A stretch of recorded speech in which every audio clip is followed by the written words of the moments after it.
இது போர்ட் ஸ்டூடெண்ட்ஸ்க்காக நான் ரெக்கார்ட் பண்ணுறேன். ஆக்சுவலாக ரெக்கார்ட் பண்ணிட்டேன். மூவிங் சார்ஜஸ் அண்ட் மேக்னட்டிசமும் இஎம் வேவும் நான் ரெக்கார்ட் பண்ணிட்டேன். ரெக்கார்ட் பண்ணிவிட்டு நான் எடிட் போட்டு தூங்கலாம் சரிங்களா அப்படின்னு பார்க்குறப்ப என்ன ஆயிடுச்சு அப்படின்னா அது எதுவுமே ரெக்கார்ட் ஆகலை. நம்ம ராசி அப்படி. ஓகே, ஸோ அந்த 2 லெசனுமே ரெக்கார்ட் ஆகலை. இப்போ நாளைக்கு காலையில் வந்து ஃப்ரெண்டுக்கு கல்யாணத்துக்கு நான் போயிடுவேன். ஸோ நான் ஸ்டூடெண்ட்ஸ் என்ன ப்ராமிஸ் பண்ணேன்னா சண்டேக்குள்ளே நான் எப்படியாச்சும் உங்களுக்கு இந்த வீடியோ கொடுத்துருவேன் அப்படின்ட்டு ப்ராமிஸ் பண்ணியாச்சு. அதனால் நான் இப்போ என்ன பண்ண போகிறேன், திரும்பி ரெக்கார்ட் பண்ண போகிறேன். அப்போ நீங்கள் ஏன் சார் வழக்கம் போல் ரெக்கார்ட் பண்ணாமல் இங்கே யூடியூப்பில் லைவ் போட்டு வச்சுருக்கீங்க அப்படின்னா இதுக்கு மேலே நான் இது ரெக்கார்ட் பண்ணி முடிக்கிறதுக்கு எப்படியோ ஒரு 5:30 மணி ஆகுதுன்னு வச்சுக்கோங்களேன். மணி 5:30 ஆயிரும் இது ரெக்கார்ட் பண்ணி முடிக்கிறதுக்கு. 5:30 மணிக்கு மேலே பார்த்தீங்கன்னா நான் எடிட் பண்ணி அப்லோட் பண்ணுறதுட்டு அதுக்கப்புறம் கல்யாணத்துக்கு வர போனோம். ஸோ டைமுக்கு சப்போஸ் அப்லோட் பண்ண முடியல அப்படின்னா ஸ்டூடெண்ட்ஸ் வந்து வெயிட் பண்ணிக்கிட்டு இருக்கணும் எனக்காக. ஸோ அதனால் நான் என்ன பண்ணிட்டேன், பேசாமல் நம்ம யூடியூப்பில் லைவ் போயிடுவோம். அது இல்லாமல் இங்கே ரெக்கார்டிங் திரும்பி செக் பண்ணிக்கிறேன். இப்போ மட்டும் நல்ல ரெக்கார்ட் ஆகுது. ஸோ நான் என்ன பண்ணிவிடுவேன் அப்படின்னா லேட்டரான நீங்கள் பார்க்குறீங்க அப்படின்னா உங்களுக்கு வந்து ரெக்கார்டட் ஃபார்மேட்லேயே கிடைக்கும். பட் சண்டே பார்க்குறவங்களுக்கு மேபி இது எடிட் பண்ணி அப்லோட் ஆகலை அப்படின்னா நீங்கள் என்ன பண்ணலாம், யூடியூப்பில் லைவ் எடுத்து வச்சுருப்பேன். அந்த லைவ் வீடியோவில் தாராளமாக நீங்கள் பார்க்கலாம். அதுக்காக தான் இங்கே யூடியூப்பில் லைவ் பண்ணிக்கிட்டு இருக்கேன். ஓகே, ஸோ லெசனோட பேர் என்ன, மூவிங் சார்ஜஸ் அண்ட் மேக்னட்டிசம். இந்த மூவிங் சார்ஜஸ் அண்ட் மேக்னட்டிசம் பார்க்குறதுக்கு முன்னாடி ஃபஸ்ட்டு ஒரு 2-3 லெசன் பற்றி நம்ம ஒரு பேசிக் இன்ட்ரோ மட்டும் தெரிஞ்சுக்கலாம். ஃபர்ஸ்ட் 2 லெசனோட சேர்த்து நம்ம காமனாக வச்சோட பேர் தான் என்ன அப்படின்னா எலக்ட்ரோஸ்டாட்டிக். எலக்ட்ரோஸ்டாட்டிக் அப்படி என்றால் சார்ஜ் ரெஸ்ட்டில் இருக்குது. எலக்ட்ரோனா பேசிக்கலி சார்ஜஸை நம்ம சொல்கிறோம், ஸ்டாட்டிக் அப்படின்னா ரெஸ்ட்டில் இருக்குது. பேசிக்கலி ரெஸ்ட்டில் இருக்க சார்ஜஸை பற்றி தான் இந்த முதல் 2 லெசன் ஃபுல்லாகவே நம்ம படிச்சிருப்போம். அந்த 2 லெசனில் உனக்கு தேவையான முக்கியமான ஃபார்முலா என்ன அப்படின்னு பார்த்தீங்கன்னா ஃபோர்ஸோட ஃபார்முலா KQ1 Q2/R², எலக்ட்ரிக் ஃபீல்டோட ஃபார்முலா KQ/R², வோல்டேஜோட ஃபார்முலா KQ/R, ஒர்க் டனோட ஃபார்முலா KQ1 Q2/R. இந்த 2 ஃபார்முலாவில் 1/R² வரும், இந்த 2 ஃபார்முலாவில் 1/R வரும். இந்த 2 ஃபார்முலாவில் 2 சார்ஜ் வரும், இந்த 2 ஃபார்முலாவில் சிங்கிள் சார்ஜ் தான் வரும். இது நீங்கள் ஞாபகம் வச்சுக்கணும். ஓகே, இப்போ 3வது லெசனோட பேர் என்ன அப்படின்னு பார்த்தீங்கன்னா கரண்ட் எலக்ட்ரிசிட்டி. இது வரைக்கும் நம்ம ரெஸ்ட்டில் இருக்க சார்ஜஸை பற்றி பார்த்தோம். இந்த லெசனில் 3வது லெசனில் கரண்ட் எலக்ட்ரிசிட்டியில் என்ன பார்க்குறோன்னா கரண்ட் எலக்ட்ரிசிட்டி. பேரே என்னது, கரண்ட் எலக்ட்ரிசிட்டி. அப்போ பேசிக்கலி கரண்ட்னா என்ன, ஃப்ளோ ஆஃப் சார்ஜஸ். அப்போ முதல் 2 லெசனில் வந்து ஸ்டாட்டிக்காக இருந்த சார்ஜ் வந்து 3வது லெசனில் என்ன பண்ண ஆரம்பிச்சிருச்சு, மூவ் பண்ண ஆரம்பிச்சிச்சு. இப்போ இந்த மூவிங் சார்ஜஸ்க்கு பார்த்தீங்கன்னா 2 ப்ராப்பர்ட்டி உண்டு. எத்தனை ப்ராப்பர்ட்டி, மூவிங் சார்ஜஸ்க்கு பார்த்தீங்கன்னா 2 ப்ராப்பர்ட்டி உண்டு. மூவிங் சார்ஜஸோட இன்னொரு பேர் தான் கரண்ட் அப்படின்னு சொல்கிறோம். இந்த கரண்ட்டுக்கு பார்த்தீங்கன்னா 2 ப்ராப்பர்ட்டி உண்டு. ஒன்று ப்ராப்பர்ட்டி சொல்ல முடியாது, 2 எஃபெக்ட்னு சொல்லிக்கலாம். ஹீட்டிங் எஃபெக்ட், இன்னொன்று மேக்னெட்டிக் எஃபெக்ட். ஸோ என்னென்ன எஃபெக்ட், கரண்ட்டுக்கு வந்து 2 எஃபெக்ட் உண்டு. ஒன்று ஹீட்டிங் எஃபெக்ட், இன்னொன்று மேக்னெட்டிக் எஃபெக்ட். ஹீட்டிங் எஃபெக்டில் பார்த்தீங்கன்னா ஜென்ரலாக நம்ம யூஸ் பண்ணுற ஜூல்ஸ் ஃபார்முலா தான். அந்த ஜூல்ஸ் ஃபார்முலா என்னது, VIT சரிங்களா, I²RT இல்லைனா V²/RT. ஓகே, இதை பற்றி நம்ம லாஸ்ட் லெசனே படித்தனால இதுக்கு தனியாக ஒரு லெசன் இல்லை. பட் கரண்ட்டோட மேக்னெட்டிக் எஃபெக்ட் படிக்கிறதுக்கு இந்த மொத்த லெசனுமே நம்ம கையில் இருக்குது. ஸோ இந்த மொத்த லெசனில் நம்ம எதை பற்றி படிக்க போகிறோம், மேக்னெட்டிக் எஃபெக்ட் ஆஃப் கரண்ட்டை பற்றி தான் நம்ம படிக்க போகிறோம். ஓகேவா, ஏன் சார் இப்போ லைவ்னா இந்த லைவ் ஸ்டார்டிங்லேயே நான் அதுக்கான ரீசன் என்னன்னு சொல்லிவிட்டு நீங்கள் வேணால் அதை ஸ்கிப் பண்ணி பார்த்துக்கோங்க. இப்போ நான் கிளாஸ் ஆரம்பிச்சிட்டேன், அதனால் நான் அகைன் ரீசன் சொல்ல முடியாது. ஸோ நீங்கள் என்ன பண்ணுங்கள், கொஞ்சம் பின்னாடி போய் ரீசன் பார்த்துக்கோங்க. அப்போ இந்த லெசன் பற்றி ஃபுல்லாக நம்ம என்ன பார்க்க போகிறோன்னா கரண்ட்னாலே எனக்கு கிடைக்க போகிற மேக்னெட்டிக் ஃபீல்டை பற்றி நம்ம பார்க்க போகிறோம். ஓகேவா, கரண்ட்னாலே எனக்கு என்ன க்ரியேட் ஆகுது, மேக்னெட்டிக் ஃபீல்டு க்ரியேட் ஆகுது. ஸோ அதுக்கு முன்னாடிலாம் என்ன நினச்சாங்கன்னா கரண்ட்டு வேறு மேக்னெட்டிசம் வேறு. பட் அவங்களுக்கு அப்போ தான் என்ன புரியுது, கரண்ட்டும் மேக்னெட்டிசமும் ஒன்று. கரண்ட்லேருந்து என்னால் என்ன க்ரியேட் பண்ண முடியும், மேக்னெட்டிக் ஃபீல்டில் க்ரியேட் பண்ண முடியும். இது வந்து பார்த்தீங்கன்னா தெரியாமல் நடந்த ஒரு எக்ஸ்பெரிமெண்ட் வழியாக தான் அவங்களுக்கு தெரிஞ்சது. ஓகே, ஸோ இதான் இந்த statement, current produces magnetic field. இது யார் கண்டுபிடிச்சார்னா ஆய்ஸ்ட்ரீட் அப்படிங்கிற ஒரு சயின்டிஸ்ட் கண்டுபிடிச்சார். இது வந்து இவர் தெரியாமல் தான் கண்டுபிடிச்சாரு. ஓகேவா, அவர் பாட்டுக்கு ஒரு எக்ஸ்பெரிமெண்ட் பண்ணிக்கிட்டு இருந்தார். பக்கத்தில் பார்த்தீங்கன்னா காம்பஸ் இருந்துச்சு. இந்த காம்பஸோட பர்பஸ் என்ன? மேக்னெட்டிக் ஃபீல்டோட டைரக்ஷனை காட்டுறதுக்காக தான் காம்பஸ் இருக்கும். இப்போ இவர் வந்து ஒரு சர்க்கியூட் போட்டு ஏதோ ஒரு ஒர்க் பண்ணிக்கிட்டு இருக்காரு சார். ஒரு சர்க்கியூட் போட்டு என்ன பண்ணுறாரு? இவர் பாட்டுக்கு ஏதோ ஒரு பல்பை எரிய வைக்கிறாருன்னு அசியூம் பண்ணிக்கோ. ஏதோ ஒரு சர்க்கியூட்டை எக்ஸ்பெரிமெண்ட் பண்ணிக்கிட்டு இருக்காரு. அப்போ இந்த எக்ஸ்பெரிமெண்ட் இவர் சும்மா பண்ணி பார்க்குறப்ப பக்கத்தில் என்ன இருக்குன்னா காம்பஸ் இருக்குது. காம்பஸ் பார்த்தீங்கன்னா ஜென்ரலாக ஏதோ ஒரு டிஃப்ளெக்ஷன் இப்படி இருக்குன்னு அசியூம் பண்ணிக்குவோமே. இப்போ இவர் எக்ஸ்பெரிமெண்ட் பண்ணுறப்ப எப்போ இங்கே கரண்ட் ஆன் பண்ணுறோம் அங்கே காம்பஸில் பார்த்தீங்கன்னா ஒரு டிஃப்ளெக்ஷன் தெரியுது. காம்பஸ் எப்போ டிஃப்ளெக்ஷன் காட்டும்? மேக்னெட்டிக் ஃபீல்டில் கொண்டு போனால், பக்கத்துலனா ஒரு மேக்னெட்டை கொண்டு போனால் டிஃப்ளெக்ஷன் காட்டும். அப்போ இவருக்கு ஒரே சந்தேகம், தெரியாமல் ஒரு தடவை நடந்தால் தெரியாமல் நடந்ததுன்னு சொல்லிக்கலாம், கரெக்டாக இல்லையா? அப்போ ஒரு தடவை பார்க்குறாரு, கரண்ட்டு போகிறப்ப அங்கே க்ரியேட் ஆகுது. ஆஃப் பண்ணி திரும்பி பார்க்குறாரு, திரும்பி க்ரியேட் ஆகுது. ஆஃப் பண்ணார்னா திரும்பி நார்மல் வந்துடுது, திரும்பி ஆன் பண்ணார்னா டிஃப்ளெக்ஷன் காட்டுது. அப்போ இவருக்கு என்ன புரியுதுன்னா இங்கே போகிற கரண்ட்னால அங்கே என்னமோ நடக்குது. அப்போ தான் இவங்க சீரீஸ் ஆஃப் எக்ஸ்பெரிமெண்ட் பண்ணி அதை இன்டெப்த்தாக படிக்க ஸ்டார்ட் பண்ணுறாங்க. இப்படி தான் இந்த லெசனோட ஸ்டார்டிங் ஆச்சு. ஓகே, லேட்டரான ஜேம்ஸ் மேக்ஸ்வெல் இவங்க எல்லாருமே பார்த்தீங்கன்னா அதில் ரிசர்ச் பண்ணியிருக்காங்க. ஓகேவா?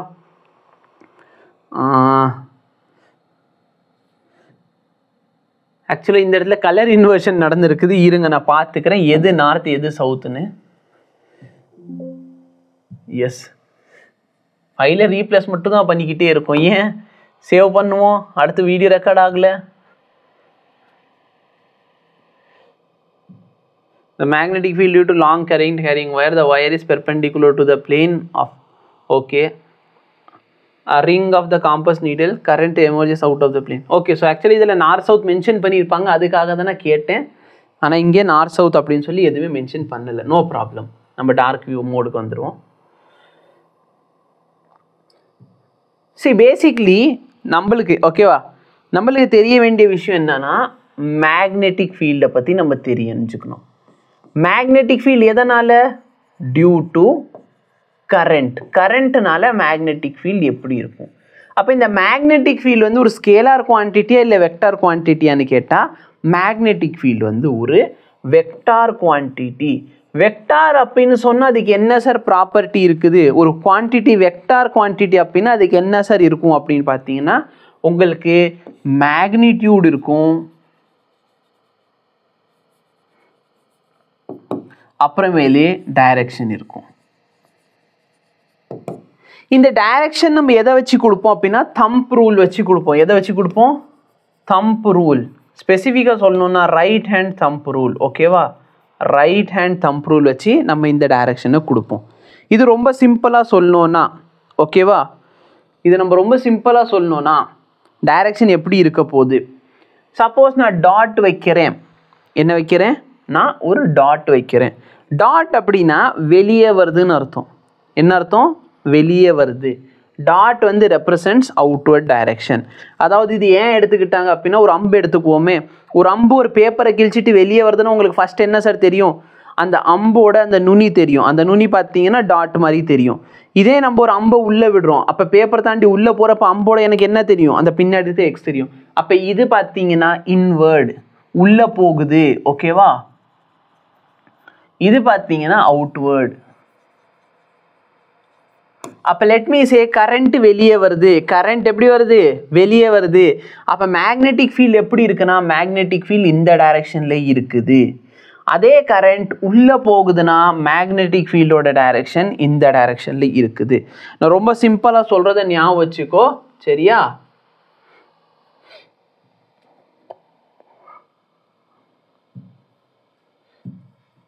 நல்லா பாரு, டாட்டு டாட் டாட்னா வெளியே வெளியே வருது அப்படின்னா எந்த direction sir? Anticlockwise. Anticlockwise. இது மேக்னெட்டோட எந்த போலை ரெப்ரசன்ட் பண்ணும் அப்படின்னு பார்த்தீங்கன்னா நார்த்தை ரெப்ரசன்ட் பண்ணும். சரிங்களா? அப்போ ஞாபகம் வச்சுக்கிறதுக்கு நீ என்ன பண்ணா நார்த் இந்தியன் ஆன்டி, இல்லைன்னா நான் இப்போ மாற்றி எழுதிடுறேன் நார்த்து. சரியா? எந்த டைரக்ஷன்? Anticlockwise. எப்படி ரெப்ரசன்ட் பண்ணுறோம்? டாட்ல. சரியா? டாட்னா என்ன? அவுட்வேர்டு. அப்போ எப்படி ஞாபகம் வச்சுக்கோ, ஞாபகம் வச்சுக்கிறதுக்காக சொல்கிறேன், மற்றபடி ஒன்றும் இல்லை. நார்த் இந்தியன் ஆன்டி தலையில பொட்டு வச்சிருக்காங்க. என்ன சொல்கிறேன்? நார்த் இந்தியன் ஆன்டி தலையில் பொட்டு வச்சுக்கிட்டு அவுட்வர்ட் வெளியே வராங்க. சரியா? யாரோ மெசேஜ் பண்ணியிருக்காங்க, live is buffering sir, it happens twice in last 2 minutes. சரி, இப்போ உன்னோட பிரச்சனையை தீக்க ட்ரை பண்ணுவோம்.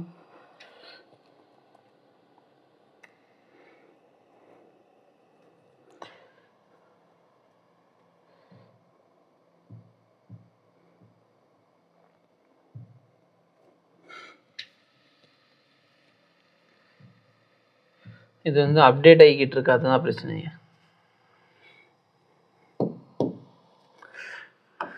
இப்போ ஓகேவான்னு கொஞ்சம் பாரு. ஸோ நல்லா ஞாபகம் வச்சுக்கோ, டாட் அப்படின்னா வெளியே வருதுன்னா டைரக்ஷன் ஆஃப் மேக்னெட்டிக் ஃபீல்டு எப்படி இருக்குது? சப்போஸ் கரண்ட் வெளியே வந்தால் டைரக்ஷன் ஆஃப் மேக்னெட்டிக் ஃபீல்டு எப்படி இருக்குது? Anticlockwise. அப்போ ஞாபகம் வச்சுக்கிறது எப்படி? நார்த் இந்தியன் ஆன்டி பொட்டு வச்சுக்கிட்டு வெளியே வராங்க.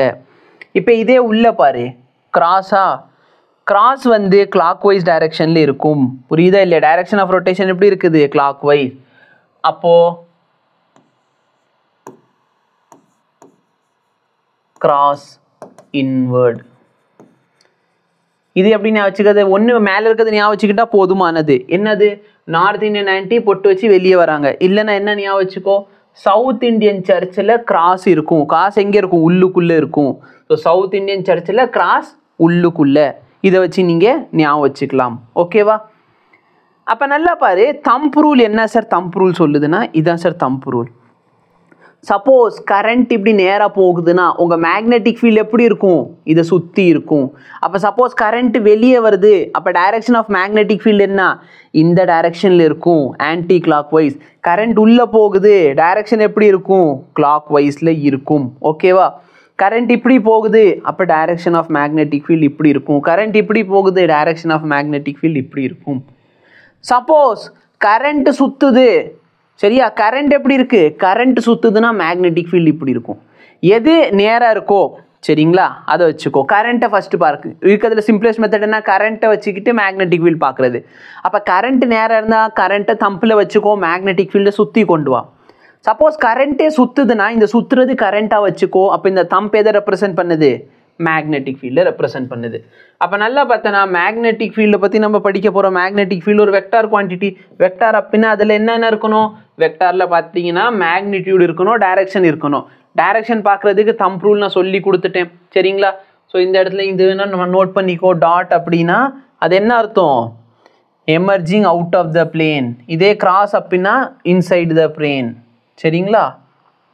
இன்டு த பிளேன்னா கிராஸ், அவுட் சைட் த பிளேன்னா டாட்.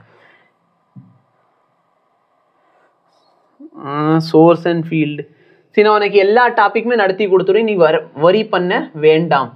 ஆனால் நான் நடத்துகிற வே ஆஃப் டீச்சிங் கொஞ்சம் டிஃப்ரெண்ட்டாக இருக்கும். ஓகே, ஸோ இந்த ஒரு டாபிக் இப்போதைக்கு இந்த ஃபோர்ஸை நான் ஸ்கிப் பண்ணுறேன்.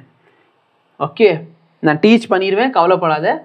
மேக்னெட்டிக் ஃபீல்டு இதையும் நான் ஸ்கிப் பண்ணுறேன், மோஷனையும் நான் ஸ்கிப் பண்ணிடுறேன், மேக்னெட்டிக் ஃபோர்ஸ் அண்ட் கரண்ட் கேரிங்கை ஸ்கிப் பண்ணுறேன். சரி, இதெல்லாம் இம்பார்ட்டன்ட் டாபிக், நான் நடத்தாமல் போக மாட்டேன். பட் அதை நடத்துறதுக்கு ஒரு இது இருக்கும் தெரியுமா? இதுக்கப்புறம் இது அப்படின்னு சொல்லி.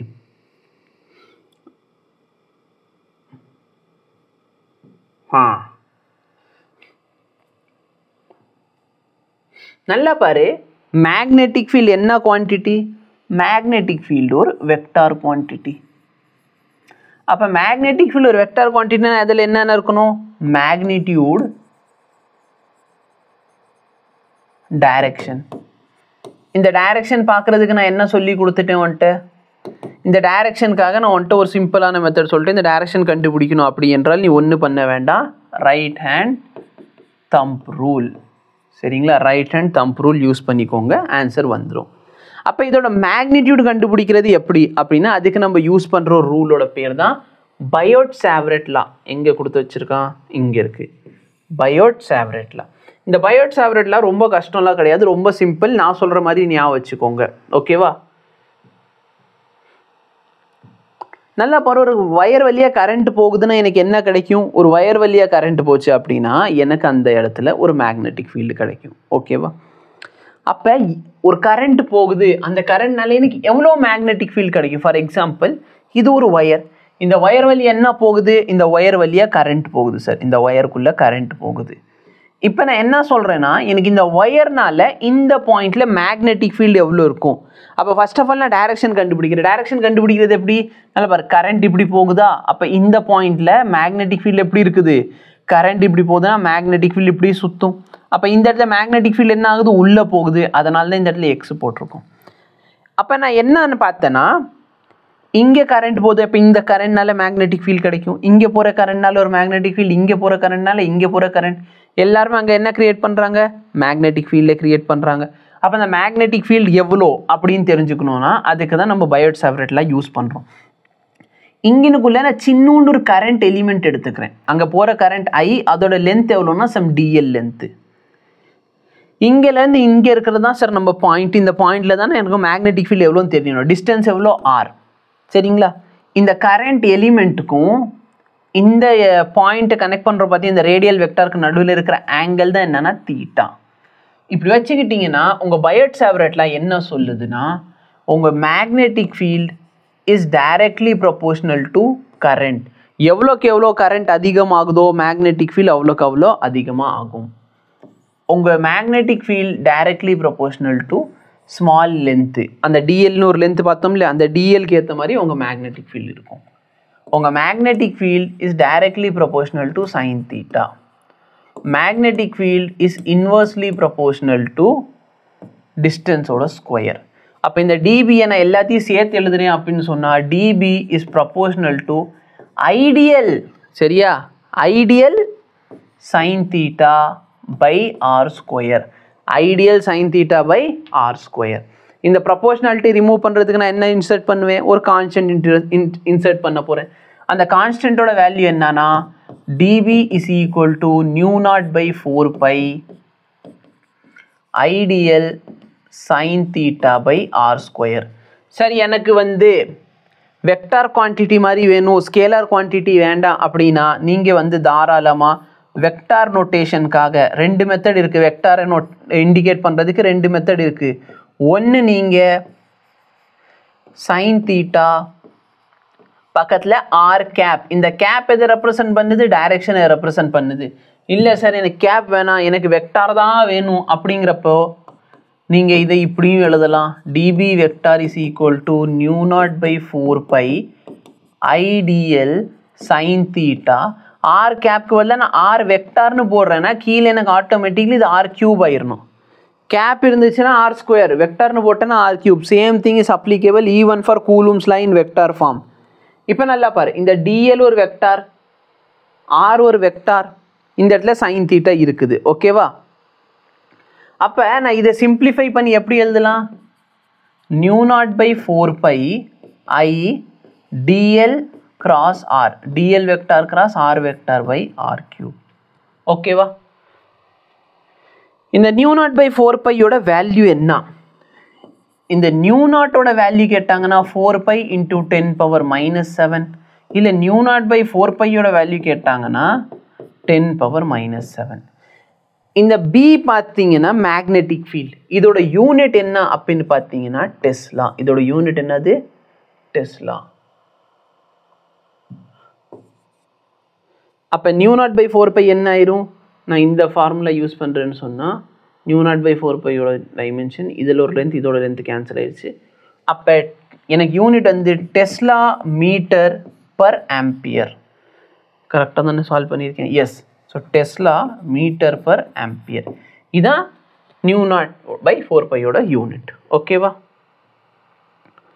ஸோ நான் tesla metre per ampere. Perfect. சரிங்களா? இது நம்ம இஎம் வேவ் லெசனில் பார்ப்போம். No problem at all.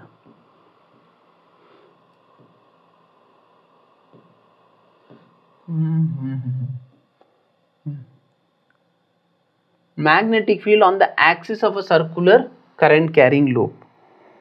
இது நல்ல ஒரு டெரிவேஷன். இது ஒரு நல்ல டெரிவேஷன். இப்போ நல்லா பாரு, இந்த லூப்பில் கரண்ட் எப்படி போகுதுன்னா கரண்ட் இப்படி போகுது சார். போன தடவை நம்ம என்ன பார்த்தோம்? பயோட் சாவரேட்டில் எல்லாத்துக்கும் நீங்கள் அப்ளை பண்ணலாம். ஒயர் இப்படி கோனலாக இருந்தாலும் சரி, ஒயர் இப்படி நெளிவோடு இருந்தாலும் சரி, எல்லாத்துக்குமே நீங்கள் அப்ளை பண்ணலாம்.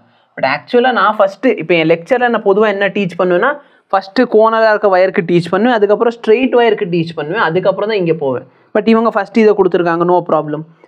இப்போ நல்லா பாரு, இந்த இடத்துல ஒரு லூப் இருக்குது சரிங்களா. ஏதாச்சும் ஒரு வயர் இருக்கா? இதோ ஒரு வயர்னு அசியூம் பண்ணிக்கோ. இது ஒரு சர்க்குலர் லூப் சார். இதான் என்னது? ஒரு சர்க்குலர் லூப். இந்த சர்க்குலர் லூப்பில் கரண்ட் போகுது. அப்போ இதுக்குள்ளே கரண்ட் போகுதுன்னு சொன்னால் இந்த கரண்ட்னால ஒரு மேக்னெட்டிக் ஃபீல்டு கிடைக்குமா கிடைக்காதா? கண்டிப்பாக கிடைக்கும். கரெக்டாக இல்லையா? இப்போ இந்த லூப்னால சரியா இங்கே கரண்ட் எப்படி இருக்குது? இப்படி போகுது. அப்போ மேக்னெட்டிக் ஃபீல்டோட டைரக்ஷன் பார்த்தீங்கன்னா கரண்ட் இப்படி போகுதுன்னா மேக்னெட்டிக் ஃபீல்டு இப்படி இருக்கும். கரெக்டாக இல்லையா? சொல்கிறது புரியுதா? அப்போது நான் என்ன பண்ணுறேன்னு இதில் ஒரு சின்ன சின்ன பகுதியாக எடுத்துக்கிறேன். நான் எந்த பகுதி எடுத்துக்க போகிறேன்னா இந்த ஒரு பகுதி. இந்த பகுதியில் என்ன ஆகுது சார்? கரண்ட் போகுது.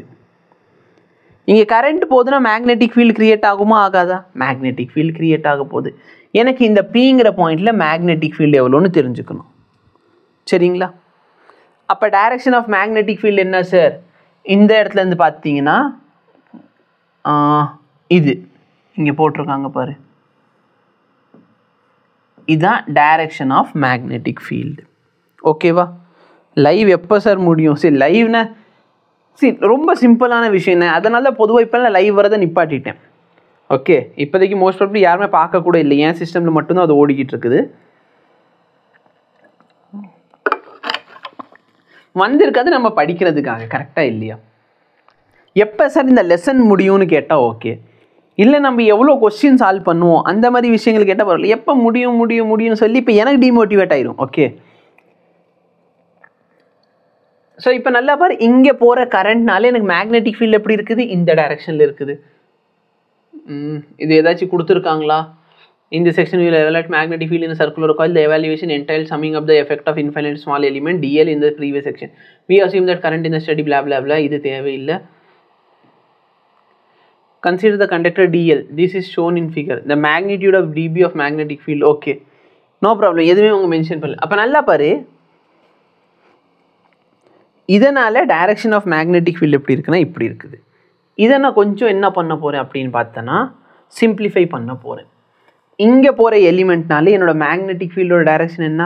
இந்த டைரக்ஷன் எனக்கு மேக்னெட்டிக் ஃபீல்டு கிடைக்கிது. ஓகேவா? மேக்னெட்டிக் ஃபீல்டோட டைரக்ஷன் இதுதான். இது குட்டியோட எலிமெண்ட்னால கிடைக்கிறதுனால நான் டிபின்னு எழுதியிருக்கேன். இப்போ இது டிபின்னு சொன்னால் இது எனக்கு என்ன சார்? DP cos theta. இது என்ன ஆயிரும்? DB sine theta. இதில் டவுட் இருக்கா? இதில் டவுட் ஏதாச்சும் இருந்தால் கேட்டுக்கோங்க. ஓகே, அதே மாதிரி பாரு, இங்கனுக்குள்ள ஒரு எலிமெண்ட் இருக்குமா? இந்த எலிமெண்ட் இந்த இடத்துல மேக்னெட்டிக் ஃபீல்டு இப்படி கிரியேட் பண்ணுவான். அப்போ இதோட வேல்யூ என்ன? டிபி. இந்த ஆங்கிள் அகைன் என்னது? தீட்டா. அப்போ இந்த சைடு என்ன ஆயிரும்? DB cos theta. இது என்ன ஆயிடுச்சு? DB sine theta. ஓகேவா? இப்போ நல்லா பாரு, மேலே இருக்க டிபி சைன் தீட்டா கீழே இருக்க டிபி சைன் தீட்டா என்ன ஆயிரும் சார்? கேன்சல் அவுட் ஆயிரும். அப்போது எனக்கு நெட் என்ன கிடைக்குது? இந்த இடத்துல இருக்க டிபி காஸ் தீட்டா மட்டும்தான் கிடைக்குது. அப்போ நீ சொல்லலாம் சார் எனக்கு dB cos theta plus dB cos theta அப்போ 2dB காஸ் தீட்டா போட்டுக்குவானா? கிடையாது. ஏன் அப்படின்னா யோசிச்சு பாரு, இந்த 2 பாயிண்ட் மட்டும்தான் அவங்க கரண்ட்டுனால, ஐ மீன் இந்த 2 பாயிண்ட்னால மட்டும்தான் அங்கே மேக்னெட்டிக் ஃபீல்டு கிடைக்குதுன்னு கேட்டால் இல்லை. இங்கேருந்து பார்த்தோன்னா இங்கே ஒரு பாயிண்ட்டும் அங்கே என்ன கிரியேட் பண்ணுறான்? இப்படி மேக்னெட்டிக் ஃபீல்டு. இந்த மேக்னெட்டிக் ஃபீல்டு பார்த்தோன்னா இந்த இடத்துல ஒரு கோன் ஷேப் மாதிரி கிடைக்க போகுது. சரிங்களா? கோன் ஷேப், கோன் எப்படி வரைகிறது? இது வந்து ஆக்சுவலாக சிஸ்டம்ஸ் ஆஃப் பார்ட்டிகல் நடத்துட்டு அதில் டெலிட்டட் இது இருக்கும்ல ரிமைனிங் போர்ஷன் அப்படின்னு சொல்லிட்டு இதில் ரிமைனிங் போர்ஷனை கட் பண்ணியாச்சு. இப்போ இதை வச்சு நான் கோன் எப்படி செய்கிறதுன்னு யோசிச்சுக்கிட்டு இருக்கேன்.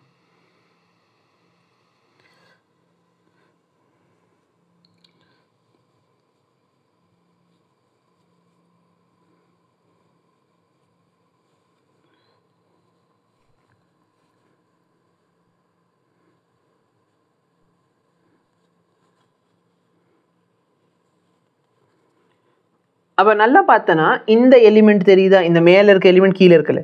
இந்த மாதிரி பார்த்தீங்கன்னா இதில் இருக்க ஒரு சார்ஜ்னாலையும் ஒரு கரண்ட்னாலையும் இங்கே வந்து நிறைய எலிமெண்ட்ஸ் இந்த மாதிரி ரவுண்டாக ஃபுல்லாக ஃபார்ம் ஆகும். அந்த ரவுண்டாக ஃபார்ம் ஆகிற எல்லா எலிமெண்ட்டையும் நம்ம என்ன பண்ணுவோம், இந்த மாதிரி பிரிச்சிருவோம். அப்போ மேலே இருக்க டிபி சைன் தீட்டா கீழே இருக்க டிபி சைன் தீட்டா எல்லாம் என்ன ஆயிரும், கேன்சல் அவுட் ஆயிரும். அப்போ நம்மளுக்கு ஃபைனல் ரிசல்டன்ட் என்ன கிடைக்குது, நிறைய டிபி காஸ் தீட்டா கிடைக்கும். சரி, எனக்கு இதெல்லாம் புரியல, நோ ப்ராப்ளம், வரி பண்ண வேண்டாம், நீ ஸ்ட்ரைட்டாக என்ன பண்ணு, அப்ளைங் பயோட்-சாவர்ட் லா. ஓகேவா, பயோட்-சாவர்ட் லா என்ன சொல்லுது, DB is equal to mu naught by 4π. இது எழுதாத, இது வேண்டாம். DB is equal to mu naught by 4π I dl sin theta by r square. இதான் நம்ம ஜெனரல் ஃபார்முலா. இந்த sin theta எதுக்கும் நடுவில் இருக்கிற ஆங்கிள். இந்த sin theta பார்த்தீங்கன்னா இங்கே பாரு, sin theta பாரு, இந்த எலிமெண்ட் இருக்கு பத்தியா, இந்த dl எலிமெண்ட், இந்த எலிமெண்ட்டுக்கும் அந்த r வெக்டருக்கு நடுவில் இருக்கிற இது. அப்போ இது அகைன் நீ கொஞ்சம் புரிஞ்சுக்கணும். ஓகே, ஏன்னா நிறைய பேர் காஸ் தீட்டா எப்படி வந்துச்சு, அங்கே sin theta தானே வரணும்னா அந்த தீட்டா வேறு இந்த தீட்டா வேறு. ஓகே, இப்போ நல்லா பாரு, இந்த இடத்துல கரண்ட் போகிற எலிமெண்ட் இது. அப்போ கரண்ட் எலிமெண்ட் இதுவாக இருக்குமா, கரெக்டாக இல்லையா? இதுதான் என்னோட டிஎல், இது என்னோட டிஎல். மேலே இப்போ நான் வரைச்சிருக்கிறது டிஎல். ஓகே, எனக்கு எங்கே சார் வேணும்னா இந்த பாயிண்ட்ல வேணும், இந்த பாயிண்ட்ல வேணும். அப்போ நான் இங்கேருந்து இங்கே வரைக்கும் ஒரு ஆர் வெக்டர் வரைகிறேன்னா, அந்த ஆர் வெக்டர் எங்கே இருக்குன்னா இதுதான் சார் அந்த ஆர் வெக்டர். இந்த இடத்துல இப்படி வச்சுட்டேன். இப்போது இந்த டிஎலுக்கும் இந்த ஆர் வெக்டருக்கு நடுவில் இருக்க ஆங்கிள் தான் என்னது, தீட்டா. இப்போ நீயே பாரு, இந்த டிஎலுக்கும் நான் இப்படி ரொட்டேட் பண்ணி காட்டுறேன், இந்த மொத்த சிஸ்டமையும் ரொட்டேட் பண்ணி காட்டுறேன்.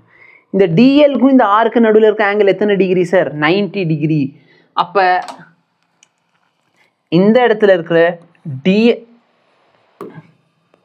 டிஎல் வெக்டாருக்கும் இந்த ஆருக்கு நடுவில் இருக்கிற ஆங்கிள் எத்தனை டிகிரி, 90 டிகிரி. 90 டிகிரி கூட வரைய தெரியல எனக்கு, நான் என்ன பண்ணிக்கிட்டு இருக்கேன், 90 டிகிரி. ஓகேவா, அதனால் அந்த இடத்துல இருக்கிற sin 90 என்ன ஆயிரும் சார், sin 90 வந்து 1 ஆயிடுச்சு. நான் என்ன சொல்கிறேனோ அதை மட்டும் நீ எழுதுனா போதும்.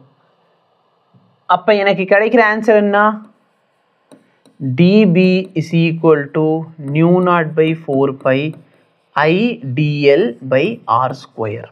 ஓகேவா, இப்போ எனக்கு டோட்டல் மேக்னெட்டிக் ஃபீல்டு வேணும் அப்படின்னா அந்த டோட்டல் மேக்னெட்டிக் ஃபீல்டு எதுக்கு ஈக்குவலாக இருக்குது, நல்லா பாரு, இதில் இருக்கிற ஒரு சார்ஜும் இந்த இடத்துல dB cos theta dB cos theta dB cos theta create பண்ணுவாங்க. அப்போ எனக்கு டோட்டல் மேக்னெட்டிக் ஃபீல்டு வேணும் என்றால் நான் என்ன பண்ண போகிறேன், integral of DP cos theta. என்ன பண்ணுறேன், integral of DP cos theta அப்படின்னு போட்டுக்கிறேன். சரிங்க சார், இதுக்கு மேலே யாருமே லைவ் பார்க்கலன்னா பேசாமல் இதை வந்து இல்லை இருக்கட்டும், யாராச்சும் அப்புறம் திடீர்னு டவுட் கேட்டு அப்புறம் இது லைவே இல்லை அப்படின்னு சொல்லிக்கிட்டு இருவாங்க. அப்போ டிபி காசிட்டா சரி, எனக்கு ஒன்றுமே புரியல அப்படின்னா ஒன்று நீ கஷ்டப்படாத, என்ன போடு, டிபியோட mu naught by 4π I DL sine theta by R square. எனக்கு டோட்டல் மேக்னெட்டிக் ஃபீல்டு வேணும் என்றால் integral of DP cos theta. இப்போ டிபியோட வேல்யூ எழுது, டிபியோட வேல்யூ என்ன, mu naught by 4π I DL sine sine தீட்டாவோட வேல்யூ 1 ஆயிடுச்சு, அதனால சைன் தீட்டா வேண்டாம், பை ஆர் ஸ்கொயர். இந்த காஸ் தீட்டாவோட வேல்யூ எழுதணும். அகைன் கொஞ்சம் ட்ரிக்னாமெட்ரி வேண்டாம்னா இங்கே இருக்கிற ஆங்கிள் தீட்டா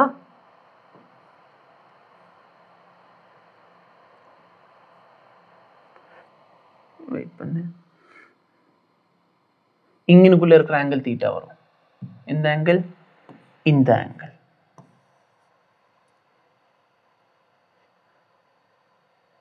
இந்த ஆங்கிள் 90 மைனஸ் தீட்டா. அப்போ இந்த இடத்துல ஒரு ஆங்கிள் கிரியேட் ஆகும், அந்த ஆங்கிள் தீட்டா. எப்படின்னா நல்லா பாரு, இந்த ஆங்கிள் தீட்டான்னு சொன்னா இது ஒரு 90 டிகிரியா, இது ஒரு 90 டிகிரி. அப்போ இது என்ன, ஏன்னா மொத்தம் 3 கூட்டினா எனக்கு எவ்வளோ கிடைக்கணும், 3 ஆங்கிளையும் கூட்டினா எனக்கு 180 வரணும். அப்போ நல்லா பாரு, இந்த ஆங்கிள் 90 டிகிரி, இந்த ஆங்கிள் தீட்டா. அப்போ தீட்டா ப்ளஸ் 90 ப்ளஸ் இந்த ஆங்கிள் தெரியாது எக்ஸ்னு வச்சுக்கோ, இது எல்லாத்தையும் கூட்டினா 180 வரணும். அப்போ எக்ஸோட வேல்யூ என்ன ஆயிரும், 90 மைனஸ் தீட்டா. அதனால் இங்கே எழுதியிருக்கேன். இந்த ஆங்கிள் 90 மைனஸ் தீட்டானா இந்த லைனுக்கும் இதுக்கு நடுவில் கிரியேட் ஆகிற ஆங்கிள், அதாவது நல்லா பாரு, நான் ஃபஸ்ட்டு காமிச்சது வேறு, ஃபஸ்ட்டு காமிச்சது 90 டிகிரிங்கிறது எங்கேன்னு புரிஞ்சுக்கோங்க. ஃபஸ்ட் நான் காமிச்சது இதான் என்ன சார், இதான் என்னோட டிஎல் கரண்ட் எலிமெண்ட். இது என்னது சார், இதுதான் என்னோட ஆர். ஓகேவா, இது டிஎல், இந்த இடத்துல இருக்குது r. இது உங்களுக்கு எந்த அளவுக்கு தெரியுது, எப்படி தெரியுதுன்னு எனக்கு தெரியல. இது என்னோட r. ஓகேவா? இந்த நேரம் வருது dl எலிமெண்ட், இது r. அப்போ dlக்கும் rக்கு நடுவில் இருக்க ஆங்கிள் 90 டிகிரி அப்படின்னு காமிச்சோம். இப்போ தீட்டாங்கிறது பார்த்தீங்கன்னா இந்த இடத்துல உள்ளுக்குள்ளே இருக்க பற்றி இந்த ரேடியஸ் வெக்டார், இந்த ரேடியஸ் வெக்டாருக்கும் இந்த ஆர் வெக்டாருக்கு நடுவில், இந்த ரேடியல் வெக்டாருக்கும் ரேடியஸ்க்கு நடுவில் இருக்க ஆங்கிள் தான் என்னது? தீட்டா. இந்த தீட்டா. ஓகேவா?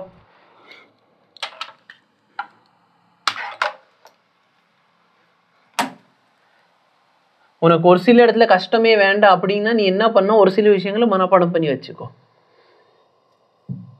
அப்போ நீ ஸ்ட்ரைட்டாக என்ன பண்ணிடு, இது என்னமோ ஆயிடுச்சு டிவிக்கு, இந்த ஆங்கிள் தீட்டா. இப்போ cos theta formula adjacent by hypotenuse, adjacent value என்ன ஆர், ஹைபாட்னியூஸ் வேல்யூ என்ன ஸ்மால் ஆர். அப்போ ஆர் பை ஸ்மால் ஆர். அப்போ இந்த இடத்துல காஸ் தீட்டாக்கு பதிலா நீ என்ன போட்டுக்கலாம், r capital r by small r, capital r by small r. இதை நான் இன்டகிரேட் பண்ண போகிறேன். இப்போ இதில் எதெல்லாம் கான்ஸ்டன்ட் அது எல்லாத்தையும் வெளியே எடுத்துக்கோ. ரொம்ப சிம்பிள். எழுத மாட்டேங்குது, பைத்தியம் பிடிச்சிருச்சு இது ஆஃப் ஆனது. மியூ நாட் பை 4π ஐயே வெளியே எடுத்துக்கோ. இந்த ஆர் பார்த்தீங்கன்னா இந்த டிஸ்டன்ஸ் கரெக்டா, அந்த டிஸ்டன்ஸ் எல்லாத்துக்குமே காமன் தான். அப்போ இந்த ஆர் கியூப் வெளியே வந்துடும். எழுதியா, நான் ஆர் கியூப்னு போட்டு வந்துட்டேன். என்ன பண்ணிக்கிட்டு இருக்கேன் இந்த சிஸ்டம். இந்த ஆர் கான்ஸ்டன்ட். அப்போ எதை இன்டகிரேட் பண்ண போகிறோம்னா இந்த டிஎல்லை மட்டும்தான் நம்ம இன்டகிரேட் பண்ண போகிறோம். சரியா?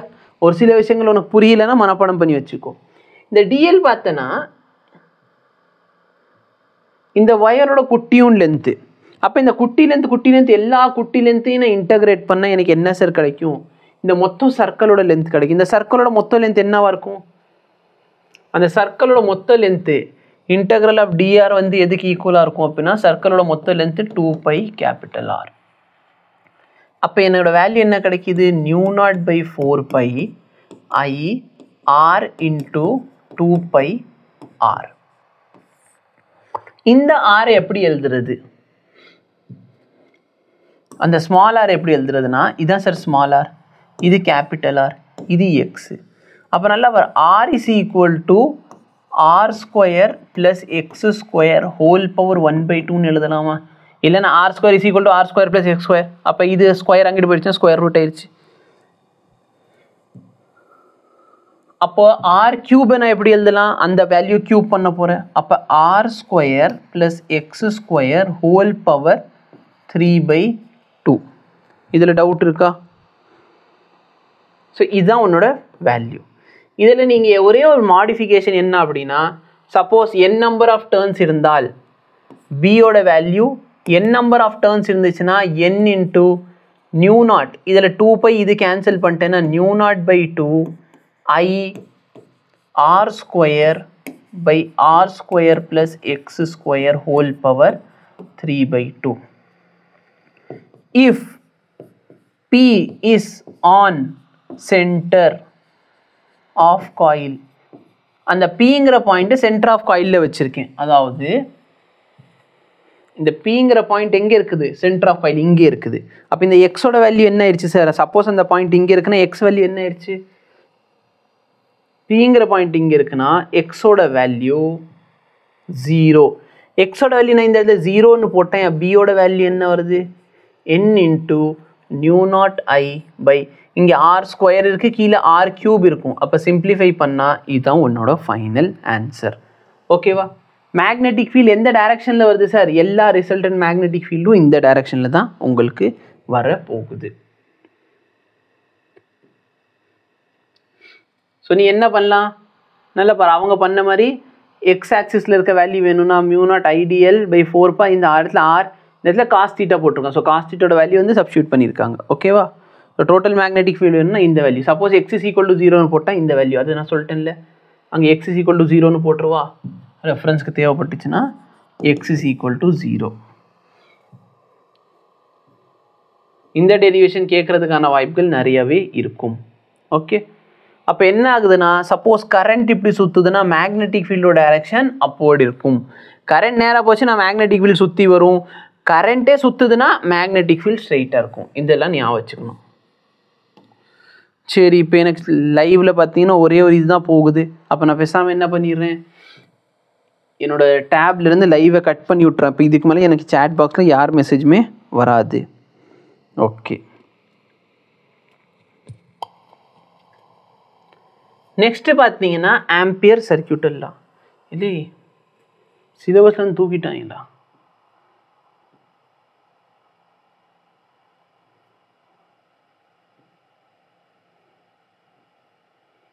டொராய்டு தூக்கிட்டாங்க தெரியும். சரி,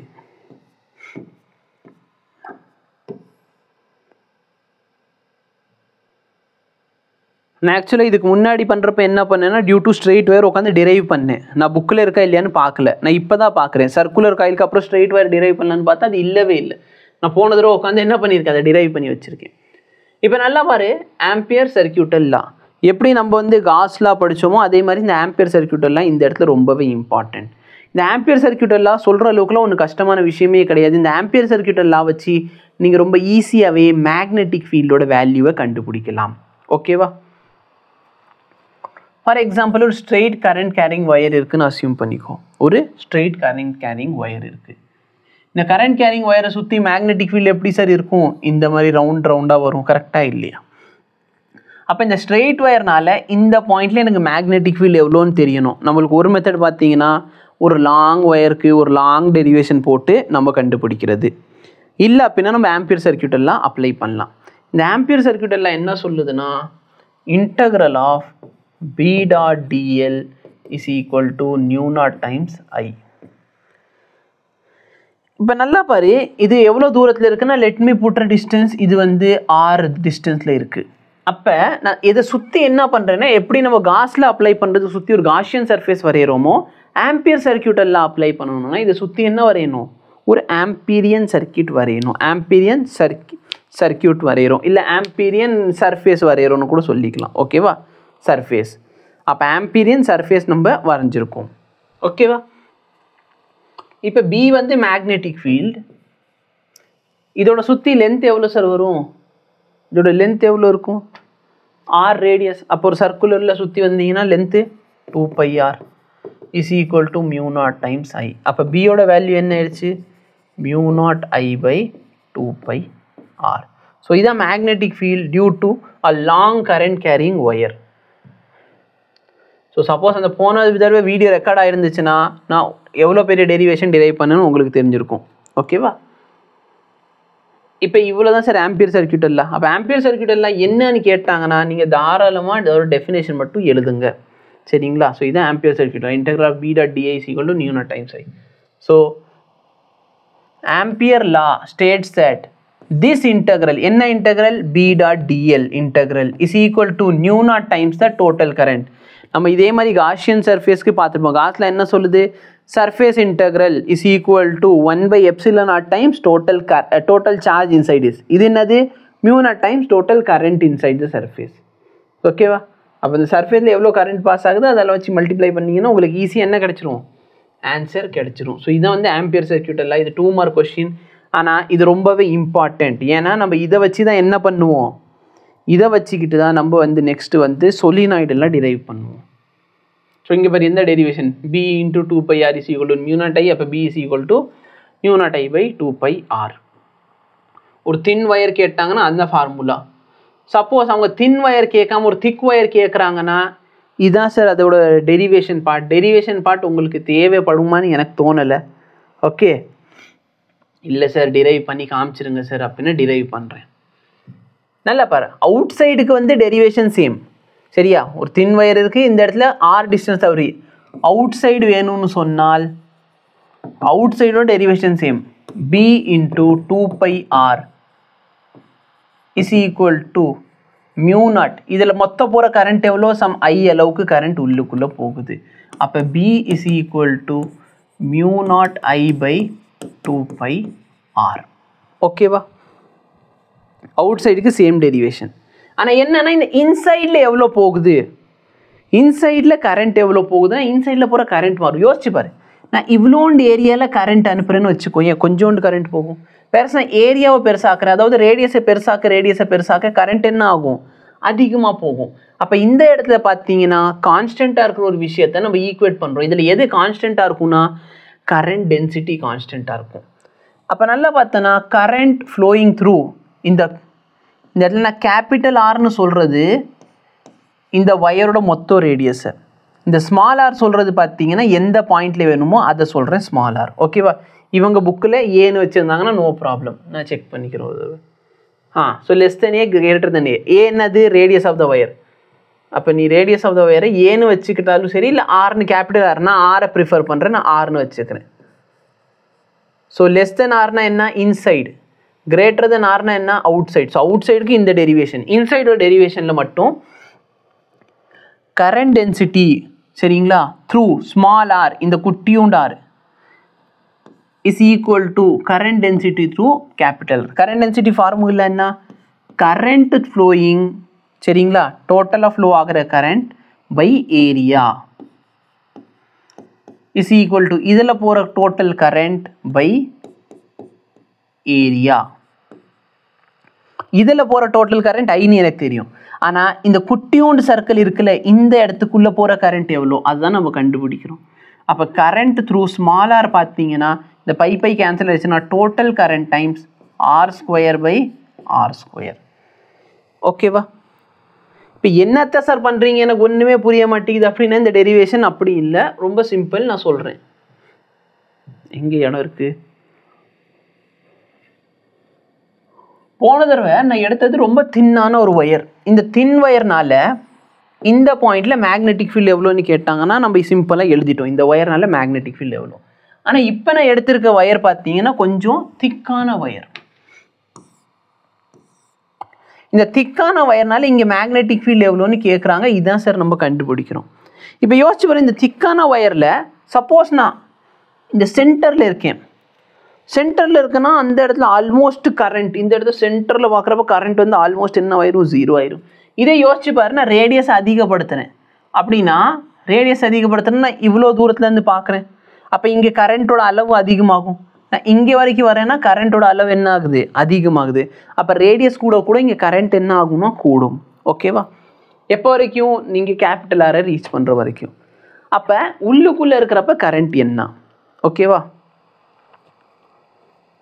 அப்போ அதில் இருக்கிறது நம்ம அகெயின் ஆம்பியர் சர்க்யூட் எல்லாவே ஈஸியாக யூஸ் பண்ணலாம். ஆம்பியர் சர்க்யூட் எல்லாம் என்னது, integral of B dot dl is equal to mu naught times I. இப்போ டோட்டலாக இதுக்குள்ளே எல்லா கரண்ட்டுமே போகலை. நான் சின்னூண்டு ரேடியஸ் எடுத்துருக்கேன்னா கரண்ட் எவ்வளோ போகுது, குட்டியூண்டு கரண்ட் தான் போகுது, கொஞ்சோண்டு கரண்ட் தான் போகுது. அதாவது இந்த மொத்த ஒயரில் போகிற கரண்ட்னாலே இல்லாமல் இந்த குட்டியூண்டா, சரியா, மொத்த ஒயரில் போகிற கரண்ட்னால இல்லாமல் இந்த குட்டியோண்டு இடத்துல இருந்து இதில் போகிற கரண்ட்னால இங்கே மேக்னெட்டிக் ஃபீல்டு எவ்வளோ, அடுத்து இதில் போகிற கரண்ட்னால அங்கே மேக்னெட்டிக் ஃபீல்டு எவ்வளோ அப்படிங்கிறத நம்ம கண்டுபிடிச்சிக்கிட்டு இருக்கோம். அப்போ நல்லா பாரு, இதனால் மேக்னெட்டிக் ஃபீல்டு வேணும்னா இந்த இடத்துல நான் என்ன வரைகிறேன், ஒரு ஆம்பியர் சர்க்யூட் எல்லாம் வரைஞ்சிக்கிறேன். புரியுதா? அதோட ரேடியஸ் எவ்வளோ sir, some small r. Okay,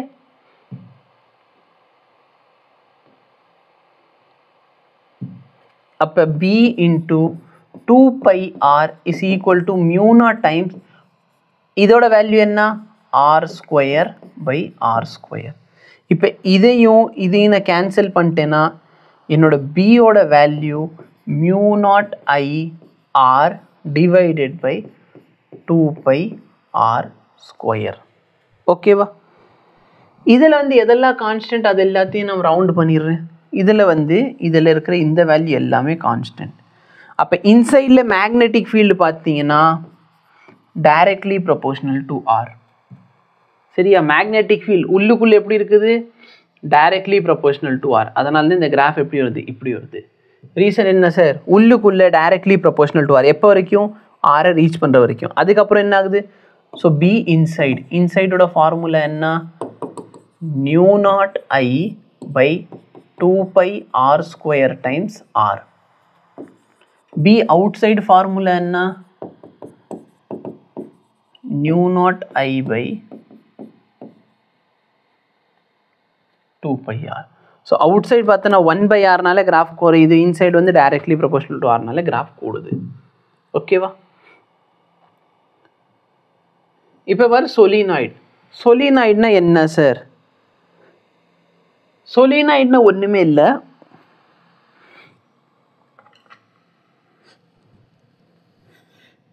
நல்லா பாரு, இது ஒரு ஒயர். இந்த ஒயரை நான் என்ன பண்ணுறேன், இப்படி சுற்றுறேன். இப்போ இந்த ஒயர் நான் இப்படியே சுற்றிக்கிட்டு இருக்கப்பனா இதுக்கு மேலே நான் சுற்றினேன், இந்த ஒயர் டேமேஜ் ஆக வாய்ப்பு இருக்குது. ஸோ நல்லா பாரு, நான் இந்த மாதிரி சுற்றிக்கிட்டு இருக்கேன்னா இந்த நம்ம திருவிழாவில் போனால் ஸ்லிங்கி பார்த்துருக்கீங்களா, இந்த கலரோ ஒரு இதை வச்சுக்கிட்டு ஸ்ப்ரிங் மாதிரி இருக்கும், அதை வந்து இப்படி போட்டு விளையாடுவாங்க பார்த்துருக்கியா, அந்த மாதிரி கிடைக்கும். அப்போ இந்த சொலினாய்டு பார்த்தீங்கன்னா பேசிக்லி அதே தான். ஒரு காயில் ஒயர் எடுத்து நம்ம இப்படியே சுற்றுறோன்னு வச்சுக்கோங்களேன், இந்த அரேஞ்ச்மெண்ட்டோட பேர் தான் என்னது, சொலினாய்டு. ஸோ இப்போ உங்களுக்கு கண்ணுக்கு தெரியுதா, இதுதான் சார் என்னது, சொலினாய்டு. ஓகேவா? இதான் என்னது, ஒரு சொலினாய்டு. இப்போ இந்த சொலினாய்டில் கரண்ட் போகிறதுனால என்ன கிரியேட் ஆகும்னா மேக்னெட்டிக் ஃபீல்ட் கிரியேட் ஆகும். ஸோ இங்கே வந்து அவங்க காமிக்க ட்ரை பண்ணியிருக்கிறது இதுதான். இந்த பார்த்தீங்கன்னா இது ஒரு ஒயர், அடுத்த எப்படி இந்த ஒயர் என்ன ஆகுதுன்னா இங்கேருந்து ஒயர் இப்படி வருது, அடுத்து பின்னாடி வெளியே உள்ளே போய் அடுத்து திரும்பி இப்படி வெளியே வருது. ஸோ இதுதான் இந்த ஒயர். ஓகேவா? பின்னாடி பக்கத்தை அவங்க காட்டல. ஸோ இந்த மாதிரி ஒயரை சுற்றி வச்சுருக்காங்க, இதில் கரண்ட் போகுது. இப்போ கரண்ட் எந்த டைரெக்ஷனில் போகுது, கரண்ட் வந்து இந்த டைரெக்ஷனில் போகுது. ஸோ கரண்ட் இந்த டைரெக்ஷனில் போகுதுன்னு சொன்னால் கரண்ட் இப்படி வருது, கரண்ட் இப்படி வருதுன்னா மேக்னெட்டிக் ஃபீல்டு எப்படி இருக்கும், இப்படி இருக்கும்.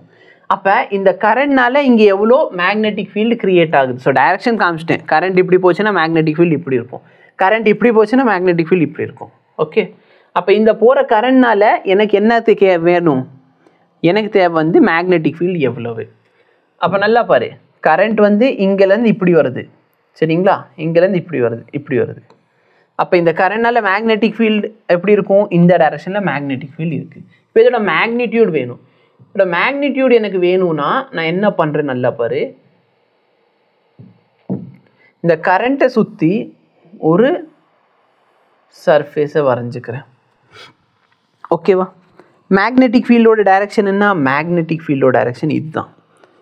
இப்போ எனக்கு டோட்டல் மேக்னெட்டிக் ஃபீல்டு வேணும். அப்போ நான் என்ன பண்ண போகிறேன்னா இந்த டோட்டல் மேக்னெட்டிக் ஃபீல்டை 4 பகுதிக்கு பிரிச்சுக்கிறேன். ஓகேவா? எந்தெந்த பகுதி, A to B, அடுத்து B to C, C to D, D to A.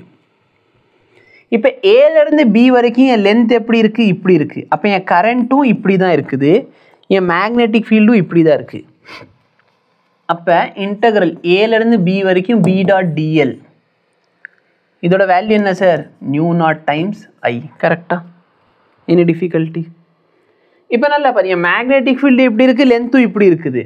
அப்போ நான் இதை இன்டகிரேட் பண்ணேன்னா B இன்ட்டு இதோட லென்த் என்ன சார், இதோட லென்த்து சம் ஹச்னு சொல்லி அவங்க கொடுத்துருக்காங்க. அப்போ ஹச்னு எழுதிக்கிறேன், is equal to mu naught times I. அப்போ பியோட வேல்யூ என்ன ஆயிடுச்சு, மியூ நாட் ஐ. அடுத்து பாரு, நான் பிலேருந்து சி வரைக்கும் இன்டகிரேட் பண்ணுறேன். பிலேருந்து சி வரைக்கும் நான் பி டாட் டிஎல் இன்டகிரேட் பண்ணுறேன். ஃபார்முலா நியூ நாட் ஐ தான். ப்ராப்ளம் எங்கே வருதுன்னு நல்லா பாரு, பிலேருந்து சி வரைக்கும் இதான் சார் லென்த்து. மேக்னெட்டிக் ஃபீல்டு எப்படி இருக்குது, இப்படி இருக்குது. லென்த் எப்படி இருக்குது, இப்படி இருக்குது. அப்போ நான் மேக்னெட்டிக் ஃபீல்டுக்கும் லென்த்துக்கு நடுவில் இருக்க ஆங்கிள் எத்தனை டிகிரி, 90 டிகிரி. சப்போஸ் நான் இந்த இடத்துல காஸ் 90 அப்ளை பண்ணால் காஸ் 90யோட வேல்யூ என்ன சார், 0. காஸ் 90 0 ஆயிடுச்சுன்னா இந்த டேர்ம் மொத்தமாக 0 ஆயிடுச்சு. அப்போ பிலேருந்து சி வரைக்கும் எனக்கு மேக்னெட்டிக் ஃபீல்டு எதுவுமே கிரியேட் ஆகாது. அடுத்து எங்கே வரீங்க, சி டு டி வரீங்க. நல்லா பாரு, இந்த கரண்ட் வந்து இங்கினுக்குள்ளே தான் போகுது. அப்போ சிலேருந்து டி வரைக்கும் கரண்ட் போகுதா, கரண்ட்டே போகலை. அப்போ கரண்ட்டு 0 ஆயிரும். அதனால் சிலேருந்து டிக்கு வர பகுதினாலே எனக்கு மேக்னெட்டிக் ஃபீல்டு என்ன, 0. ஃபைனல் எனக்கு மிச்சம் இருக்க பகுதி என்ன சார், ஃபைனல் எனக்கு மிச்சம் இருக்கிற பகுதி டியிலேருந்து ஏ வரைக்கும். So integral b dot dl டியிலேருந்து ஏ வரைக்கும் மியூ நாட் ஐ. இப்போ கரண்ட்டோட டைரக்ஷன் எப்படி இருக்குது சார், கரண்ட்டோட கரண்ட் தான் லென்த்து எப்படி இருக்கும் அதான் கரண்ட். ஏன்னா ஒயர் எந்த வழியாக வருதோ அங்கே தான் கரண்ட் போகும். அப்போ கரண்டோட டைரக்ஷன் இது, மேக்னெட்டிக் ஃபீல்டு இது. அப்போ டைரக்ஷன் என்ன சார்? பெர்பெண்டிகுலர். பெர்பெண்டிகுலர் ஆயிடுச்சுன்னா இந்த வேல்யூ என்ன ஆயிடுச்சு? 0. அப்போ எனக்கு நெட் மேக்னெட்டிக் ஃபீல்டு எதனால சார் கிடைக்குது? இதனால். இங்கே டிவைட் பை ஹச் நான் ஏன் போட மறந்துட்டேன்? இந்த ஹச் வந்து எதை ரெப்ரசன்ட் பண்ணுதுன்னா லென்த்தை ரெப்ரசன்ட் பண்ணுது. அப்போ இதுதான் என்னோட net magnetic field of solenoid.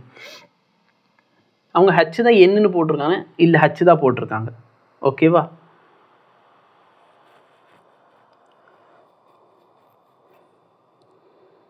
இப்போ நல்லா பாரு,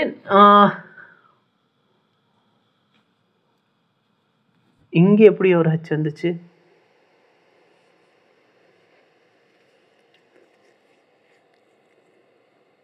தெரியல. இங்கேனுக்குள்ளே ஏதோ என்ஹெச்னு போட்டு வச்சுருக்காங்க. சரி, இப்போ நான் சொல்கிற மாதிரி பாரு. ஓகேவா? அதை விட்டுரு. எனக்கு பியோட வேல்யூ என்ன வந்துச்சு? μ0I divided by H. இது ஒரு டேர்னாக இருந்தால், n நம்பர் ஆஃப் டேர்ன்ஸ் இருந்துச்சுன்னா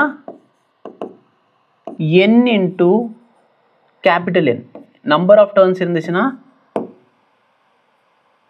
கேபிட்டல் N வந்து நம்பர் ஆஃப் டேர்ன்ஸை ரெப்ரசன்ட் பண்ணுது. ஓகேவா? இப்போ number of turns per unit லென்த்தை நான் எப்படி எழுதலாம்? Number of turns per unit லென்த்தை நான் ஸ்மால் n வச்சு எழுதுறேன். ஸோ இங்கே இருக்கிற கேபிட்டல் N பார்த்தனா நம்பர் ஆஃப் டேர்ன்ஸ், இந்த ஸ்மால் n பார்த்தனா number of turns per unit length, இல்லைன்னா நம்ம கேஸில் number of turns per H வந்து லென்த்து தான். ஓகேங்களா? இது வரைக்கும் ஓகேவா? சரி, இது வரைக்கும் புரிஞ்சிருக்கும்னு நினைக்கிறேன். இதில் டவுட் இருக்காது. பட் இதெல்லாம் பார்த்து வச்சுக்கோங்க. ஓகேவா? ஓகே, இப்போ நம்ம விட்டுட்டு வந்த topics. So basically magnetic field நம்ம ஃபஸ்ட்டு தெரிஞ்சுக்கணும். Magnetic field due to current carrying wire தெரிஞ்சுக்கிட்டதுக்கு அப்புறமேலே நான் இங்கே டீச் பண்ணுறது ப்ரிஃபர் பண்ணுவேன். எது? Magnetic force.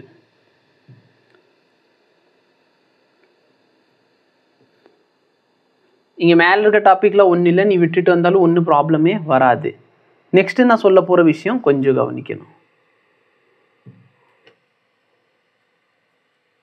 நல்லா பாரு, ஒரு மேக்னெட்டிக் ஃபீல்டு இருக்குது. என்ன இருக்குது? மேக்னெட்டிக் ஃபீல்டு இருக்குது.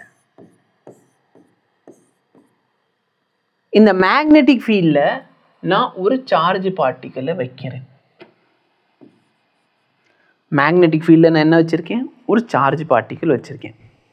நம்ம எலக்ட்ரிக் ஃபீல்டில் ஒரு சார்ஜ் பார்ட்டிக்கல் வச்சா அந்த எலக்ட்ரிக் ஃபீல்டு அந்த சார்ஜ் பார்ட்டிக்கல் மேலே என்ன செலுத்தும்? அந்த எலக்ட்ரிக் ஃபீல்டு அந்த சார்ஜ் பார்ட்டிக்கல் மேலே ஒரு ஃபோர்ஸை செலுத்தும்.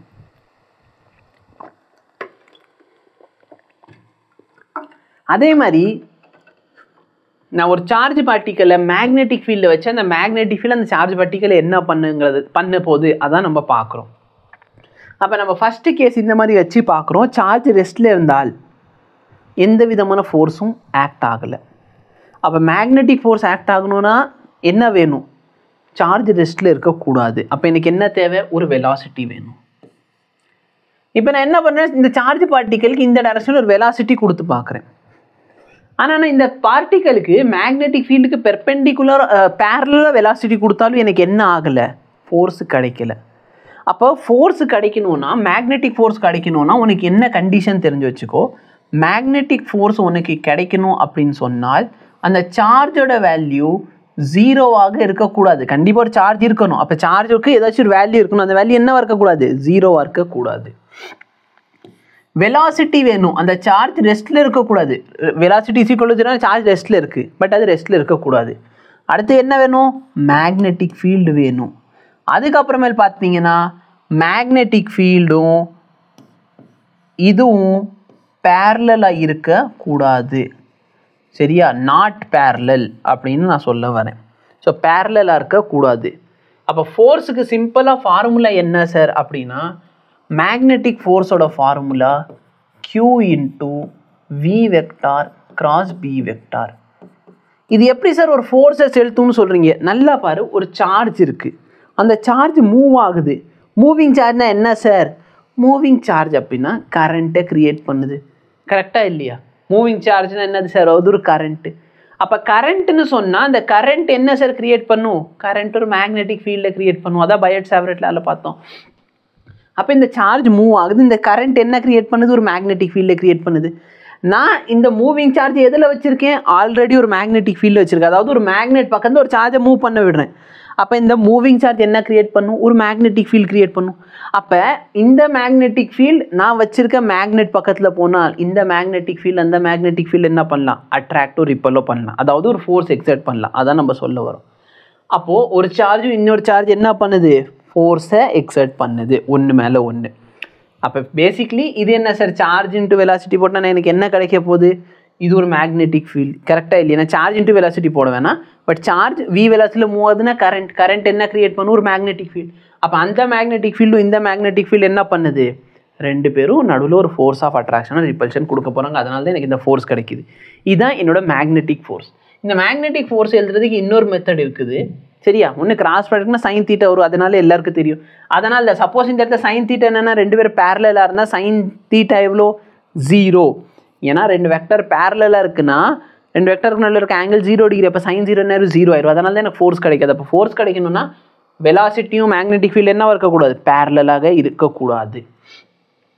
நல்லா பாரு, இதுலேருந்து நான் இன்னொரு டெரிவேஷன் கொடுத்துட்றேன் உனக்கு. இங்கேயே வெலாசிட்டின்னா லென்த் அப்பான் டைம்னு எழுதலாமா.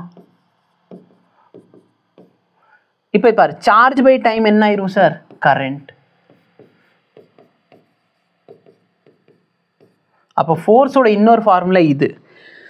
சப்போஸ் எல்லும் பியும் பெர்பெண்டிகுலராக இருந்தால் சைன் 90 வேல்யூ 1 ஆயிரும். அப்போ ஃபோர்ஸோட ஃபார்முலா BIL. இது நீ ஞாபகம் வச்சுக்கோ. நான் எழுதிட்டேன், ஆனால் இங்கனுக்குள்ளே வர மாட்டேங்குது. ஏன் வர மாட்டேங்குது எனக்கு தெரியல.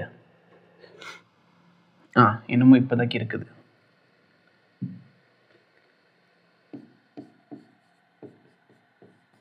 ஃபோர்ஸோட ஃபார்முலா என்ன ஆயிடுச்சு சார், BIL. ஸோ வீட்டில் வந்து பில்லு கட்டலைன்னா அப்பா ஃபோர்ஸை அடிப்பாங்க அப்படின்னு ஞாபகம் வச்சுக்கலாம். ஓகே, ஸோ இதான் பேசிக்லி மேக்னெட்டிக் ஃபோர்ஸோட ரெண்டு ஃபார்முலா. இப்போ லாரன்ஸ் ஃபோர்ஸ் என்ன அப்படின்னு சொல்லுதுன்னா, லாரன்ஸ் ஃபோர்ஸ்னால் ஒன்றும் இல்லை. Lorentz force is sum of electrical force and magnetic force. ரெண்டு ஃபோர்ஸையும் சேர்த்தா தான் லாரன்ஸ் ஃபோர்ஸ். ஒரு சார்ஜ் பார்ட்டிக்கலைனா எலக்ட்ரிக் அண்டு மேக்னெட்டிக் ஃபீல்டில் வச்சுருக்கேன். அப்போ அந்த சார்ஜ் பார்ட்டிக்கல் என்ன ஆகும் அது சொல்கிறது தான் யார், லாரன்ஸ் ஃபோர்ஸ். எலக்ட்ரிக் ஃபோர்ஸ் எவ்வளோ, QE. கரெக்டாக இல்லையா. மேக்னெட்டிக் ஃபோர்ஸ் எவ்வளோ, Q × V × B. அப்போ என் லாரன்ஸ் ஃபோர்ஸ் பார்த்தீங்கன்னா ரெண்டு ஃபோர்ஸோட சம்மு. ஓகேவா.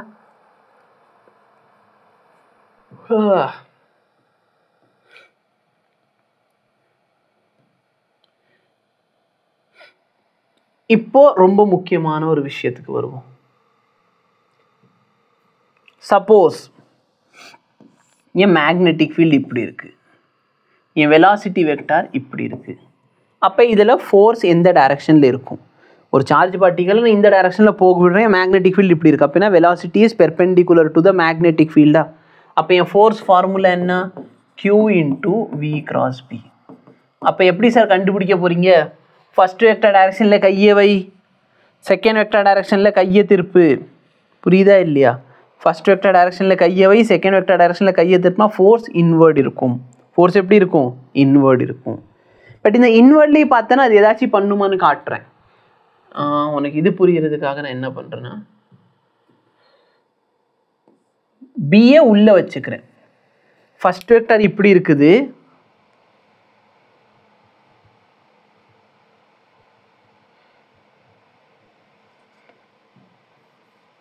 வெயிட் பண்ணு. இப்போ பாரு, மேக்னெட்டிக் ஃபீல்டில் எக்ஸ்னா என்ன, எக்ஸ்னா உள்ளே போகிற மாதிரி இருக்கிற ஒரு மேக்னெட்டிக் ஃபீல்டு. இப்போ என் சார்ஜ் பார்ட்டிக்கல் இந்த டைரக்ஷனில் போகுதுன்னு அசியூம் பண்ணிக்கோ. இப்போ பாரு, இதில் V × B அப்ளை பண்ணு. ஃபர்ஸ்ட் வெக்டர் எப்படி இருக்குது, இப்படி இருக்குது. செகண்ட் வெக்டர் எப்படி இருக்குது, உள்ளுக்குள்ளே. அப்போ ரிசல்டன்ட் எப்படி வருது சார், அப்வர்ட். அப்போ சார்ஜ் நேராக போய்கிட்டு இருந்த சார்ஜுக்கு ஒரு அப்வர்ட் ஃபோர்ஸ் கிடைக்குது. யோசிச்சு பாரு, நான் நேராக போகிறேன், கீழேருந்து ஒரு ஃபோர்ஸ் என்னை மேலே தள்ளுது. அப்போ என்ன சார் ஆகும், நான் நேராக போகிறேன், கீழேருந்து ஒரு ஃபோர்ஸ் வந்து என்னை மேலே தள்ளுது. அப்போது என் பார்ட்டிக்கல் இப்படி போகுமா. இப்போ பாரு, வெலாசிட்டி எப்படி இருக்குது, நேராக இருக்குது. வெலாசிட்டி நேராக, மேக்னெட்டிக் ஃபீல்டு உள்ள. அப்போ நல்லா பாரு, ஃபர்ஸ்ட் வெக்டர் இப்படி இருக்குது, செகண்ட் வெக்டர் இப்படி இருக்குது. இப்போ என் ஃபோர்ஸ் எப்படி இருக்குது சார், இந்த டைரக்ஷனில். அப்போ நான் நேராக போக பார்க்குறேன், ஒரு ஃபோர்ஸ் என்னை இப்படி தள்ளுது. புரியுதா? இப்போ பாருங்க வெலாசிட்டி இப்படி இருக்குது, மேக்னெட்டிக் ஃபீல்டு உள்ள, அப்போ ஃபோர்ஸ் கீழே, அப்போ நான் நேராக போகிறேன், கீழே ஒரு ஃபோர்ஸ் என்ன தள்ளுது. இப்போ பாரு நான் கீழே போகிறேன், மேக்னெட்டிக் ஃபீல்டு உள்ள, அப்போ ஃபோர்ஸ் இந்த டைரக்ஷனில். very very very important point to be noted. If velocity is perpendicular to magnetic field, then அந்த சார்ஜ் என்ன ஆகும்? experience rotational force.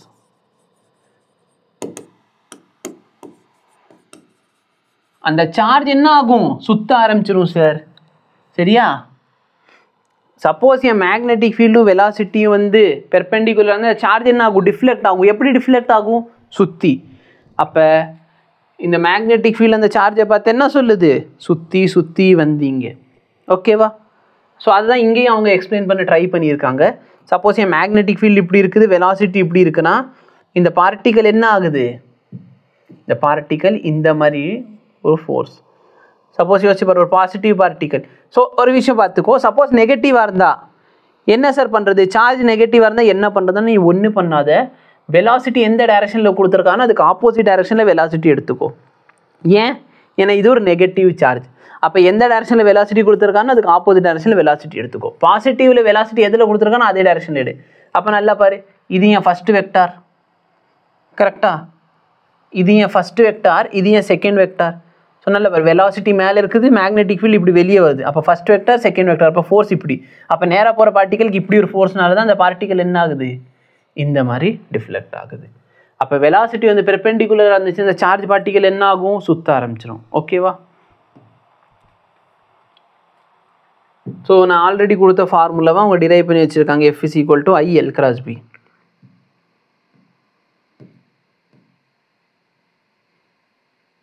அது உனக்கு அந்த அளவுக்கு தேவையில்லை, அதில் இது மட்டும் நீ எழுதுனா போதும்.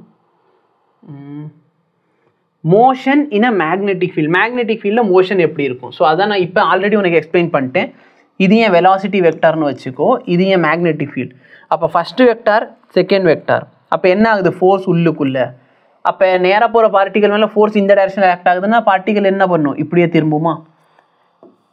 இப்போ பாரு, இப்படி போகுது ஃபோர்ஸ் உள்ள, ஐ மீன் இப்படி போகுது மேக்னெட்டிக் ஃபீல்டு உள்ள, அப்போ ஃபோர்ஸ் இந்த டைரக்ஷனில். அப்போ என்ன ஆகுது? பார்ட்டிகல் இப்படி டில்ட் ஆகுது.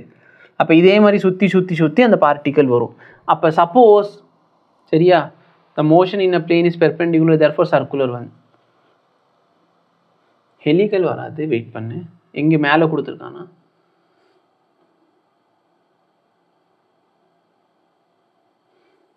Very very important. Suppose magnetic field வந்து perpendicular to velocity, magnetic field வந்து வெலாசிட்டிக்கு பெர்பெண்டிகுலராக இருந்தால் அந்த பார்ட்டிகல் என்ன பண்ணும் சார்? இப்படி சுற்றி வரும். ஆனால் இதோட என்ன மாறாது? ஸ்பீடு மாறாது. B cannot change speed. Magnetic ஃபீல்ட்னால ஸ்பீடை சேஞ்ச் பண்ண முடியாது. மேக்னெட்டிக் ஃபீல்டு என்ன பண்ணும்? B can change direction. Magnetic ஃபீல்ட்னால ஒரு சார்ஜ் பார்ட்டிகளோட டைரக்ஷன் தான் மாற்ற முடியுமே தவிர மேக்னெட்டிக் ஃபீல்ட்னால ஒரு சார்ஜ் பார்ட்டிகளோட ஸ்பீடை மாற்ற முடியாது.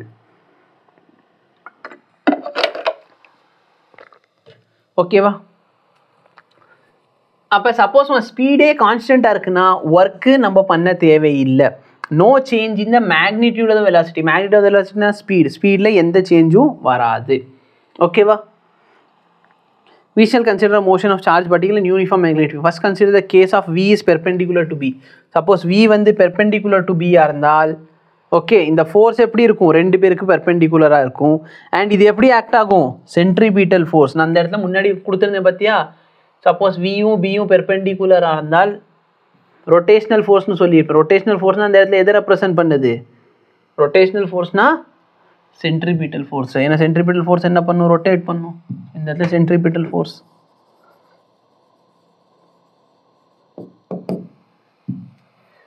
அப்போ சப்போஸ் மேக்னெட்டிக் ஃபீல்டும் இதுவும் பெர்பெண்டிகுலர் இருந்தால் சார்ஜ் பார்ட்டிகல் என்ன ஆகும்? சுற்றி சுற்றி வந்தீங்க கதை நடந்துடும். ஓகேவா?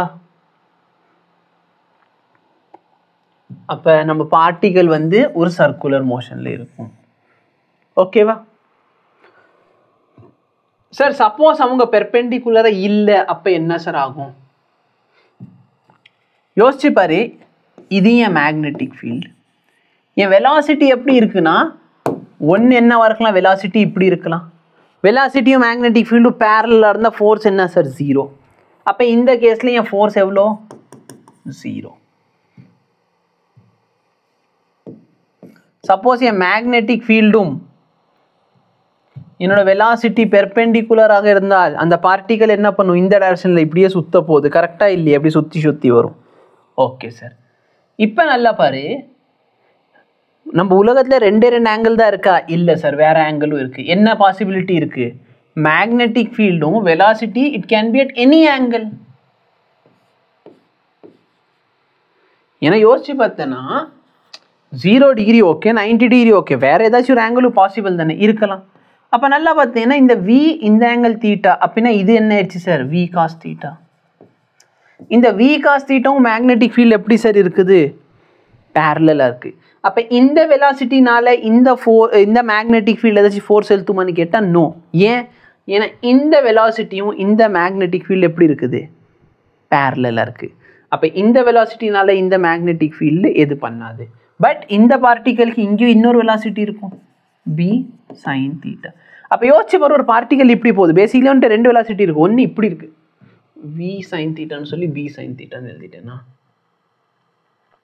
நல்லா பாரு, இந்த வெலாசிட்டி எந்த ஃபோர்ஸும் எக்ஸ்பீரியன்ஸ் பண்ணாது. அப்போ இந்த வெலாசிட்டி மட்டும் இருந்த பார்ட்டிகல் அது பாட்டுக்கு நேராக போயிருக்கும்.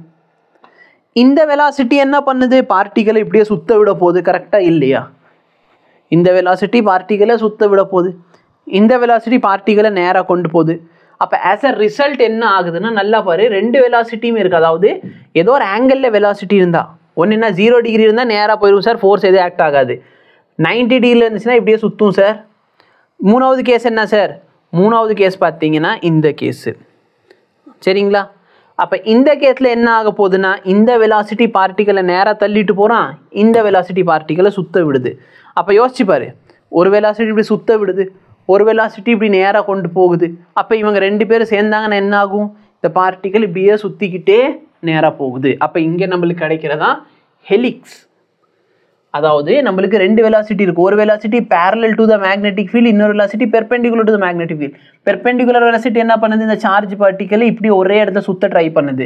இந்த வெலாசிட்டி என்ன பண்ணுது, சார்ஜ் பார்ட்டிகள் நேராக கொண்டு போக ட்ரை பண்ணுது. ஆஸ் அ ரிசல்ட் நம்மளுக்கு என்ன ஆகுதுன்னா 2ஓட மிங்கிள் பண்ணி நம்மளுக்கு இந்த மாதிரி கிடைக்குது. ஓகேவா, ஓகே. இப்போ இதோட பிச் என்ன, பிச்சுனா என்ன, இது 2த்துக்கு நடுவில் இருக்க டிஸ்டன்ஸ் பிச்சு. இதோட ரேடியஸ் என்ன, இதோட பிச் என்ன. ரொம்ப சிம்பிளான ஃபார்முலா, ஒன்றும் கவலைப்படாத. இந்த ஆப்ஜெக்ட் சுற்றி வருதா, சுற்றி வருதுன்னா இங்கே ஒரு சென்ட்ரிபிட்டல் ஃபோர்ஸ் இருக்குது. சென்ட்ரிபிட்டல் ஃபோர்ஸ் ஃபார்முலா என்ன, mv²/r. எந்த ஃபோர்ஸ்னால சார் இவன் சுற்றி வர, மேக்னெட்டிக் ஃபோர்ஸ். மேக்னெட்டிக் ஃபோர்ஸோட ஃபார்முலா என்ன, qvb. இந்த வியும் இந்த வியை கேன்சல் பண்ணிட்டேன்னா ஆரோட ஃபார்முலா என்ன ஆயிடுச்சு, mv/q டைம்ஸ் b. கரெக்டாக இல்லையா, ஓகே சார். நான் வெலாசிட்டி எப்படி எழுதலாம், ஒரு ஆப்ஜெக்ட் சர்க்குலர் மோஷனில் சுற்றிட்டு வருதுன்னா வெலாசிட்டியோட ஃபார்முலா ஒரு கம்ப்ளீட் ரொட்டேஷனை t டைமில் பண்ணுது. அப்போ 2πr/t. ஸோ இது வந்து ஸ்மால் ஆர்னு யூஸ் பண்ணிக்கலாம். ஸ்மால் ஆர் என்னது, ரேடியஸ் ஆஃப் த சர்க்கிள். அவங்க என்ன யூஸ் பண்ணியிருக்காங்க எனக்கு தெரியல, நான் ஸ்மால் ஆர் யூஸ் பண்ணிக்கிறேன்.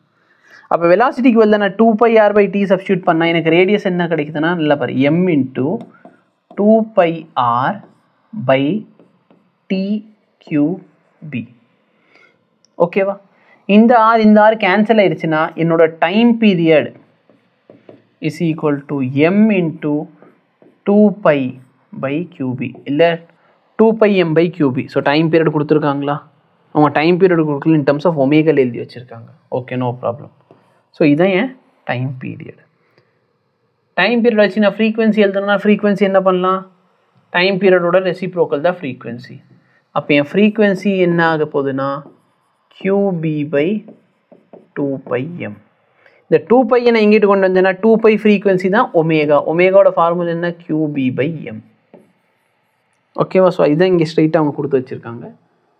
பட் ஆரோட வேல்யூ என்ன, mv/qb. அதுக்கப்புறம் விக்கு பதிலாக நம்ம என்ன சப்ஸ்டியூட் பண்ணிக்கலாம், வெலாசிட்டி இஸ் ஈக்குவல் டு 2πr/டைம் வந்து t. இதை வந்து இங்கே சப்ஸ்டியூட் பண்ணணும், உனக்கு இந்த ஃபார்முலா கிடைக்கும். அதுலேருந்து நீ கொண்டு வந்துக்கலாம். இதில் யோசிக்க வேண்டிய ஒரு விஷயம் பாரு, இந்த டைம் பீரியடோட ஃபார்முலா m இன்டூ 2π/qb இல்லை 2πm/qb. இந்த டைம் பீரியடும் சரி இல்லை ஃப்ரீக்வன்சி பாரு, இந்த டைம் பீரியடும் ஃப்ரீக்வன்சி பார்த்தனா இண்டிபெண்டன்ட். சரியா? Time and frequency are time capital T, time period and frequency are independent of velocity and radius. Very very very important. இப்போ இந்த பிச்சோட வேல்யூ என்ன? இந்த பிச்சோட வேல்யூ பார்த்தனா இந்த டைரக்ஷன்ல இருக்க வெலாசிட்டி எவ்வளோ? v cos theta. கரெக்டாக, ஏன்னா v sin theta சுத்த வைக்குது, v cos theta நேராக போகுது. இன்டூ டைம், ஏன்னா டிஸ்டன்ஸ் வேணா வெலாசிட்டி இன்டூ டைம். டைமோட formula v cos theta into 2πm/qb. இதுதான் உன்னோட பிச்சோட ஃபார்முலா. ஓகே,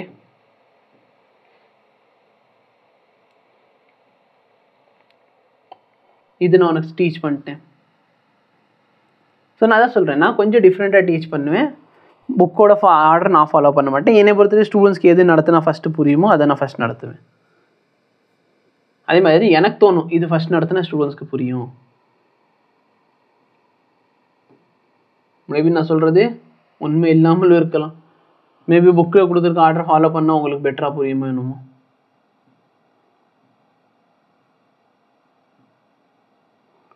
இப்போ பாரு, force between two parallel current.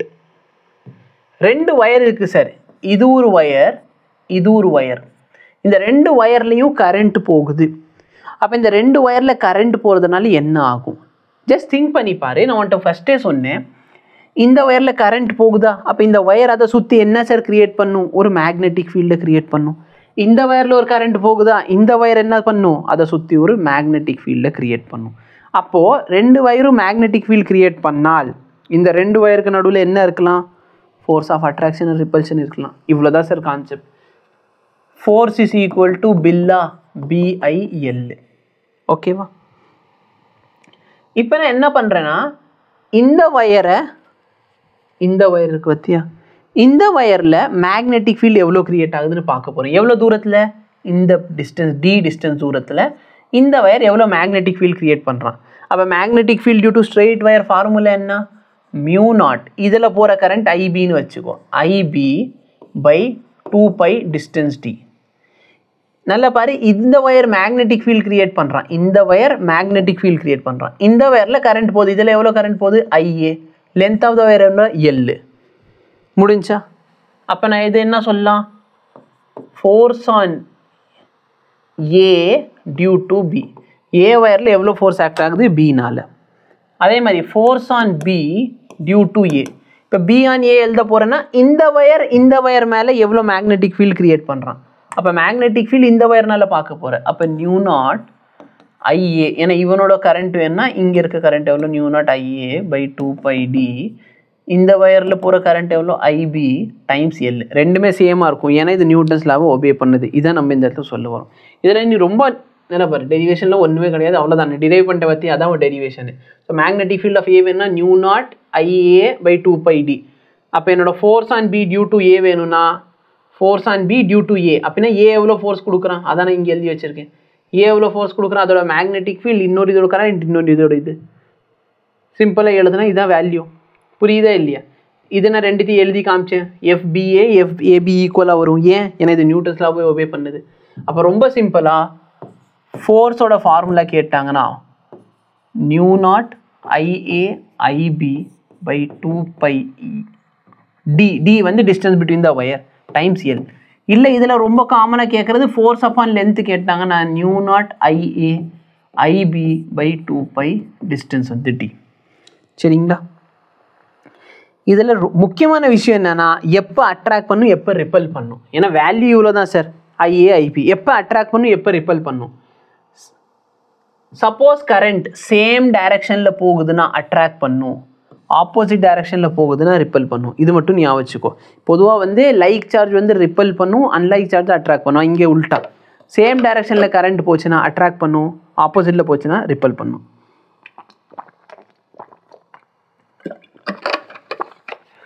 அதுக்கும் ரீசன் இருக்குது. பொதுவாக அன்லைக் உல்ட்டாவாக இருந்தால் தானே சார் அட்ராக்ட் பண்ணும், இங்கே மட்டும் ஏன் உல்ட்டானா இங்கேயே சேம் திங் தான் ஃபாலோ ஆகுது. பட் நம்ம கொஞ்சம் புரிஞ்சுக்கணும். சப்போஸ் இந்த டைரக்ஷனில் கரண்ட் போகுது, அப்போ இந்த பாயிண்டில் மேக்னெட்டிக் ஃபீல்டு, இந்த கரண்ட்னால மேக்னெட்டிக் ஃபீல்டு எப்படி இருக்கும், உள்ளுக்குள்ளே போகிற மாதிரி. உள்ளுக்குள்ளே போகுதுன்னா நம்ம சவுத்துன்னு சொல்லுவோமா. இன்னொரு இது பாரு, இதில் வயரில் இப்படி கரண்ட் உள்ளே போகுது, இந்த கரண்ட்னால இந்த இடத்துல மேக்னெட்டிக் ஃபீல்டு எவ்வளோ வெளியே வர மாதிரி இருக்குது. அப்போ இது நார்த்தா. அப்போ நல்லா பாரு, இந்த பாயிண்டில் இவன் வந்து சவுத் கிரியேட் பண்ணுறான், இவன் நார்த் கிரியேட் பண்ணுறான். அதனால் நார்த்து சவுத்து என்ன ஆகுது, அட்ராக்ட் ஆகுது. இதே ஒருத்தவன் மேலே கிரியேட் பண்ணுறான், இன்னொருத்தவன் கீழே கிரியேட் பண்ணுறான். அப்போ இவனால இந்த இடத்துல எக்ஸ் கிரியேட் ஆகுதா, எக்ஸ்னா என்ன, சவுத்து. இங்கே பாரு, இவன் எப்படி கிரியேட் பண்ணுறான், உள்ளர, அப்போ சவுத்து. அப்போ சவுத்து சவுத் என்ன ஆகுது, ரிப்பல். அப்போ நீ சிம்பிளாக என்னென்ன வச்சுக்கோ, சேம் டைரக்ஷனில் கரண்ட் போச்சுன்னா அட்ராக்ட் பண்ணும், டிஃப்ரெண்ட் டைரக்ஷனில் கரண்ட் போச்சுன்னா ரிப்பல் பண்ணும். இது ஞாபகம் வச்சுக்கோ. ஓகேவா? இந்த பாயிண்ட் மட்டும் நீங்கள் தெரிஞ்சு வச்சுக்கோ. இது ரொம்ப இம்பார்ட்டன்ட் டெரிவேஷன். இது கேட்கறதுக்கான வாய்ப்புகள் இருக்கும். நெக்ஸ்ட் பார்த்தீங்கன்னா டார்க் ஆன கரண்ட் கேரிங் லூப் இல்லைன்னா மேக்னெட்டிக் டைபோல். இது மேலே ஆக்ட் ஆகிற டார்க் எவ்வளோ. பேசிக்லி நல்லா பாரு, இங்கே ஒரு மேக்னெட்டிக் ஃபீல்டு இருக்கா. நான் இந்த ஒயரில் கரண்ட் அனுப்ப போகிறேன். அப்போ என் கரண்ட் வெக்டார் இப்படி இருக்குது, ஃபர்ஸ்ட் வெக்டார் இப்படி இருக்குது, கரண்ட் இப்படி இருக்குது, மேக்னெட்டிக் ஃபீல்டு இப்படி இருக்குது, இந்த டைரக்ஷனில் இருக்குது. அப்போ இங்கே எனக்குள்ள ஃபோர்ஸ் எப்படி சரி இருக்கும், இந்த இடத்துல டவுன்வர்ட் டைரக்ஷனில் ஒரு ஃபோர்ஸ் இருக்குமா. ஸோ இங்கே அதான் எழுதியிருக்காங்க, இந்த இடத்துல டவுன்வர்டில் ஒரு ஃபோர்ஸ் இருக்கும். இந்த லென்த் எடுத்திருக்கோம் சரியா. கரண்ட் இப்படி இருக்குது, மேக்னெட்டிக் ஃபீல்டு இப்படி. அப்போ ஃபர்ஸ்ட் வெக்டார் இப்படி இருக்குது, செகண்ட் வெக்டார் இப்படி இருக்குன்னா டவுன்வர்டு இருக்கும். அதே இப்படி போகிற கரண்ட் இங்கே என்ன ஆகுது, இந்த டைரக்ஷனில் வருது. அப்போ கரண்ட்டோட டைரக்ஷன் இப்படி இருக்குது, கரண்ட் இப்படி இருக்குது, மேக்னெட்டிக் ஃபீல்டு இப்படி இருக்குது. ஏன்னா மேக்னெட்டிக் ஃபீல்டோட direction north to south. So இந்த வெக்டார் இப்படி, இந்த வெக்டார் இப்படி. அப்போ ரிசல்ட் எப்படி இருக்குது, மேலே இருக்குது. ஸோ அதான் இந்த இடத்துல எழுதி வச்சுருப்பாங்க. ஸோ ஒரு டைரக்ஷனில் டார்க்கு கீழே, இன்னொரு டைரக்ஷனில் டார்க்கு மேலே. டார்க்கோட ஃபார்முலா என்ன, டார்க்கோட ஃபார்முலா R×F. நான் சொல்கிறத மட்டும் நீ ஞாபகம் வச்சுக்கிட்டா போதுமானது. ஓகேவா? மேலே கீழெல்லாம் தேவையில்லை. டார்க்கோட ஃபார்முலா என்ன, R×F. இப்போது அந்த இதான் சார் ஒயர், இதோட மொத்த லென்த் எவ்வளோனா A. மொத்த லென்த் எவ்வளோ, A. அப்போ இந்த சென்டர்லேருந்து இங்கே இருக்கிற லென்த் எவ்வளோ ஆயிரும், A/2. அப்போ இந்த சைட் டார்க் எவ்வளோ, இந்த சைட் டார்க் எவ்வளோன்னு பார்க்குறேன். அப்போ டார்க் ஒன்னோட ஃபார்முலா பார்த்தோன்னா ஃபர்ஸ்ட் வெக்டார் எவ்வளோ சார், A/2. F எவ்வளோ, F சார். டார்க் 2 எவ்வளோ, A/2. இந்த வெக்டார் எவ்வளோ, F. அப்போ நல்லா பாரு, இங்கே டார்க்கோட டைரக்ஷன் என்ன, R×F. இது மொதல் வெக்டார், இது ரெண்டாவது வெக்டார். அப்புறம் டார்க் வெளியே வருது. இது மொதல் வெக்டார், இது ரெண்டாவது வெக்டார். டார்க் வெளியே வருது. அப்போ ரெண்டுமே வெளியே வர டார்க்குனால ரெண்டு டார்க்கை நான் என்ன பண்ணுறேன், ஆட் பண்ணிடுவேன். அப்போ A/2 × F × A/2 × F. அப்போ இது ரெண்டு சேர்த்தா டோட்டல் டார்க் என்ன ஆயிடுச்சு, A × F. கரெக்டாக? இந்த A என்ன சார், இதோட லென்த்து. ஃபோர்ஸை என்ன சொல்லலாம், வீட்டில் பில்லு கட்டலைன்னா அப்போ ஃபோர்ஸை அடிப்பார். அப்போ ஃபோர்ஸுக்கு வந்து நான் BILனு போடலாமா, B current I length L. இந்த A என்ன சார், A வந்து பிரெத்து, L வந்து லென்த். அப்போ பிரெத் இன்டூ லென்த்தை சேர்த்தா நான் என்ன போட்டுக்கலாம், ஏரியா. அப்போ ABI. A வந்து area of the coil, B வந்து மேக்னெட்டிக் ஃபீல்ட், I வந்து கரண்ட். சரியா? அப்போ டார்க்கோட ஃபார்முலா என்ன ஆயிடுச்சு சார், அபி. சரியா? சப்போஸ் இந்த ஒயரில் n நம்பர் ஆஃப் டர்ன்ஸ் இருந்தால் டார்க்கோட ஃபார்முலா என்ன ஆயிரும், NABI. Okay, n number of turns இருந்தால் நபி, ஒரே ஒரு டர்ன் இருந்தால் அபி. ஸோ இதை இந்த இடத்துல சுற்றி கொண்டு வந்திருப்பாங்க. சரியா? இல்லைன்னா என்ன பண்ணலான்னா இந்த கரண்ட் இன்டூ ஏரியாவுக்கு பதிலாக ஸ்மால் m, இதோட பேர் மேக்னெட்டிக் மொமெண்ட். கரண்ட் இன்டூ ஏரியாவுக்கு பதிலாக நான் என்ன போட்டுக்கலாம், m, அதோட பேர் மேக்னெட்டிக் மொமெண்ட். அப்போ டார்க்கோட ஃபார்முலா பார்த்தோன்னா I × Aக்கு பதிலானா மொமெண்ட் B sin θ. இப்போ இது எப்படி எழுதலாம், M vector × B vector.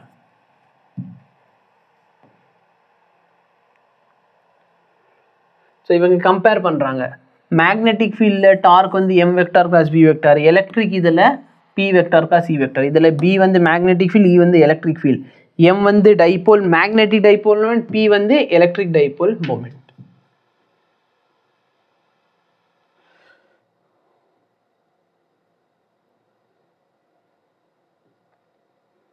Circular loop is a magnetic dipole.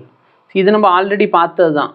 Circular லூப்பை மேக்னெட்டிக் டைபோலாக மாற்றுறது எப்படி? இதில் ஒன்றும் பெரிய டெரிவேஷன்லாம் கிடையாது.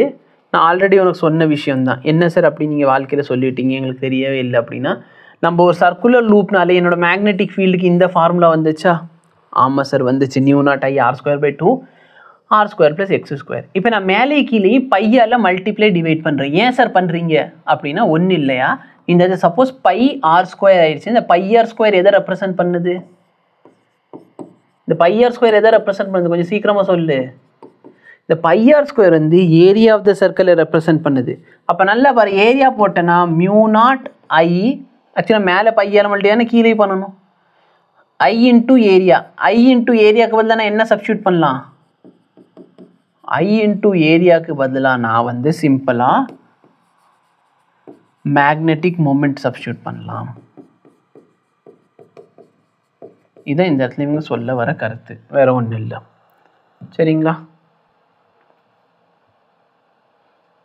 அப்போ சப்போஸ் இந்த இடத்துல நான் வந்து r is equal to 0ன்னு போட்டால், சரியா, இந்த இடத்துல நான் என்ன பண்ணுறேன், r is equal to 0 அப்படின்னு, இல்லை x is equal to 0, இது ஏதாச்சும் 0 போட்டால் எனக்கு என்ன ஆயிரும்? μ0m/2π. சப்போஸ் நான் r is equal to 0ன்னு போட்டேன், இந்த வேல்யூ x³ ஆயிரும். மேலே கீழே 2ஆல் மல்டிப்ளை பண்ணிட்டேன்னா μ0/4π. இது கான்ஸ்டண்ட்டாக 2m/x³. இது வந்து நம்ம எங்கே பார்த்துருக்கோம் சார்? இது வந்து electric field due to dipole along the axis பார்த்துருக்கோம். என்ன ஃபார்முலா கிடைக்கும்? ஆக்சுவலாக பேசிக்கலி இது என்ன பண்ணியிருக்கோம்னா, when x is very much greater than r. ஸோ r is equal to 0 போடல, x is very much greater than r போட்டிருக்கேன். x is very much greater than rன்னு போட்டேன்னா என்ன அர்த்தம்? x² + r² வேல்யூ x²க்கு ஈக்குவல் ஆயிரும். சரியா?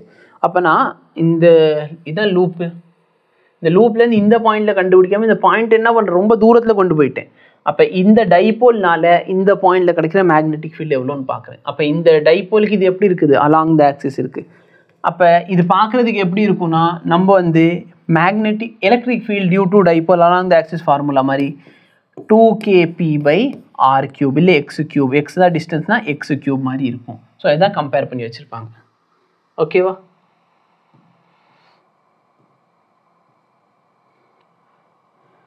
Moving coil galvanometer. So moving coil galvanometer again எந்த பிரின்சிபலில் work ஆகுதுன்னா டார்க்கு. டார்க் என்ன சார் சொல்லுது? சப்போஸ் என்கிட்ட ஒரு கரண்ட் கேரிங் ஒயர் இருக்குது, நான் அந்த மேக்னெட்டிக் ஃபீல்டில் வைக்கிறேன். அப்போ மேக்னெட்டிக் ஃபீல்டு அங்கே ஒரு மேக்னெட்டிக் ஃபீல்டை கிரியேட் பண்ணுமா? இந்த கரண்ட் கேரிங் ஒயரில் கரண்ட் போச்சுன்னா இது ஒரு மேக்னெட்டிக் ஃபீல்டு கிரியேட் பண்ணுமா? அப்போ ரெண்டு மேக்னெட்டிக் ஃபீல்டு சேர்ந்து அங்கே என்ன ஆகும்? ஒரு ஃபோர்ஸ் கிரியேட் ஆகும். சரியா? அந்த ஃபோர்ஸ் எதை கிரியேட் பண்ணும்? ஒரு டார்க்கை கிரியேட் பண்ணும். ஓகேவா? ஸோ டார்க்கோட ஃபார்முலா என்ன? NABI. Okay, n number of turns இருந்தால் நபி, ஒரு டர்ன் இருந்தால் அபி. நான் சொல்கிறத மட்டும் நீ எழுதுனா போதும். இதுதான் சார் ஒரு மூவிங் காயில் கேல்வனோமீட்டர். இந்த மூவிங் காயில் கேல்வனோமீட்டர் இங்கே நார்த் இருக்குது, இங்கே சவுத் இருக்குது. இப்போ நான் என்ன பண்ணுவேன் அப்படின்னு பார்த்தீங்கன்னா, இதில் கீழே வந்து ரெண்டு கேல்வனோமீட்டரில் பார்த்தீங்கன்னா ரெண்டு எட்ஜ் இருக்கும். அந்த ரெண்டு எட்டில், அதாவது ஒன்று பாசிட்டிவ் நெகட்டிவ் வச்சுக்கோங்க. கேல்வனோமீட்டரில் பாசிட்டிவ் நெகட்டிவ் கிடையாது, சும்மா ரெண்டு போல் இல்லை, ஒரு ரெண்டு இது மாதிரி இருக்கும் இன்சர்ட் பண்ணுறதுக்கு. நம்ம எதை வந்து மெஷர் பண்ண போகிறோமோ அதை இன்சர்ட் பண்ணி பார்த்துக்கலாம். அதாவது இதில் வோல்டேஜ் இருக்கா இல்லையா. ஒரு பேட்டரியை இன்சர்ட் பண்ணுறீங்கன்னு அசியூம் பண்ணிக்குவோமே. அப்போது நம்ம இன்சர்ட் பண்ணுறோன்னு சொன்னால் இது வழியே கரண்ட் போகும். அப்போ அந்த கரண்ட் போகும், அந்த கரண்ட் என்ன பண்ணுது? இந்த காயில் வழியே ஒரு கரண்ட் போகுது, இதுதான் காயில். அப்போ கரண்ட் வந்து என்ன பண்ணுது? இந்த காயில் வழியாக கரண்ட் போகுது. இந்த இடத்துல மேக்னெட்டிக் ஃபீல்டு இருக்குது. அப்போ இந்த காயிலில் கரண்ட் போச்சுன்னா இது ஒரு மேக்னெட்டிக் ஃபீல்டு கிரியேட் பண்ணி இங்கே ஒரு magnetic field. As a result என்ன ஆகுது? உங்களுக்கு ஒரு டார்க்கு கிடைக்குது. அப்போ இவங்க என்ன பண்ணுறாங்கன்னா, இதுதான் ஒரு காயில்னு அசியூம் பண்ணிக்கோ. இதான் என்னது? ஒரு காயில்னு அசியூம் பண்ணிக்கோ. இந்த காயில் இப்படி இருக்குது. இந்த காயிலுக்கு மேலே ஒரு பாயிண்டர், உங்களுக்கு தெரிகிற மாதிரி ஒரு பாயிண்டர் வச்சுக்குவாங்க. சரியா? இதை தான் நீங்கள் மேலேருந்து ரீடிங்காக பார்ப்பீங்க. இப்போ யோசிச்சு வரி, இதான் நார்த்து, இது சவுத்து. இப்போ மேக்னெட்டிக் ஃபீல்டு இருக்குது, இதுலேயும் என்ன இருக்குது? ஒரு மேக்னெட்டிக் ஃபீல்டு. அப்போ ரெண்டு மேக்னெட்டிக் ஃபீல்டு என்ன பண்ணுவோம்? அட்ராக்ட் ஆகுது, இப்போ பண்ணுமா? அப்போது இந்த கீழே இருக்க காயில் என்ன ஆகுது? டேர்ன் ஆகுது. கீழே இருக்க காயில் டேர்ன் ஆச்சுன்னா மேலே இருக்க இந்த பாயிண்டர் என்ன ஆகும்? டேர்ன் ஆகும். அப்போ மேலே இருக்க பாயிண்டர் டேர்ன் ஆச்சுன்னா அதில் என்ன வச்சுக்கிறாங்க? இதான் பாயிண்டர் சார். இப்போ கீழே இருக்க இந்த காயிலே டேர்ன் ஆகுதுன்னா இந்த காயிலோட சேர்ந்து பாயிண்டர் என்ன ஆகுது? இப்படி டேர்ன் ஆகுது. அப்போ இதில் ஒரு வேல்யூ தெரியும். அப்போ அதை வச்சு நம்ம சொல்லுவோம். அப்போ டார்க்குக்கு ரெண்டு ஃபார்முலா இருக்குது. ஒன்று என்ன? நபி. டார்க்கோட இன்னொரு ஃபார்முலா பார்த்தீங்கன்னா k டைம்ஸ் தீட்டா. ஓகேவா? இது ரெண்டுத்தையும் நான் ஈக்குவேட் பண்ண போகிறேன். எதை டார்க்கோட ஃபார்முலா நபியையும் டார்க்கோட ஃபார்முலா கே இன்டூ தீட்டாவையும் ரெண்டுத்தையும் ஈக்குவேட் பண்ணிங்கன்னா தீட்டான்னு சொன்னாலும் சரி இல்லை ஃபைன்னு சொன்னாலும் சரி. அப்போ இது ரெண்டுத்தையும் ஈக்குவேட் பண்ண எனக்கு ஃபையோட வேல்யூ என்ன கிடைக்கும்? NAB/K times I. ஸோ இதோட பேர் தான் பார்த்தீங்கன்னா ஃபை. ஓகேவா? இதான் வந்து பேசிக்லி எவ்வளோ ஆங்கிள் நம்மளுக்கு டிஃப்ளெக்ஷன் கொடுக்க போகுது அதை ரெப்ரசன்ட் பண்ணுறதுக்காக யூஸ் பண்ணுற ஒரு விஷயம். இப்போ இந்த கொடுத்துருக்க ஒரு கேல்வனோமீட்டரை அம்மீட்டராக மாற்றுறது எப்படி? அகெயின் யோசித்து பார்த்தீங்கன்னா இந்த லெசனை இவ்வளோ கேவலமாக நடத்துங்கிறது எனக்கு தான் தெரியும். ஏன்னா சப்போஸ் நீங்கள் என்னோட ஒரு லெக்சரில் வந்து உட்காடுறீங்க அப்படின்னா ஒரு லெக்சரோட டியூரேஷன் ஆல்மோஸ்ட் 1.5 ஹவர்லேருந்து 2 ஹவர் இருக்கும்.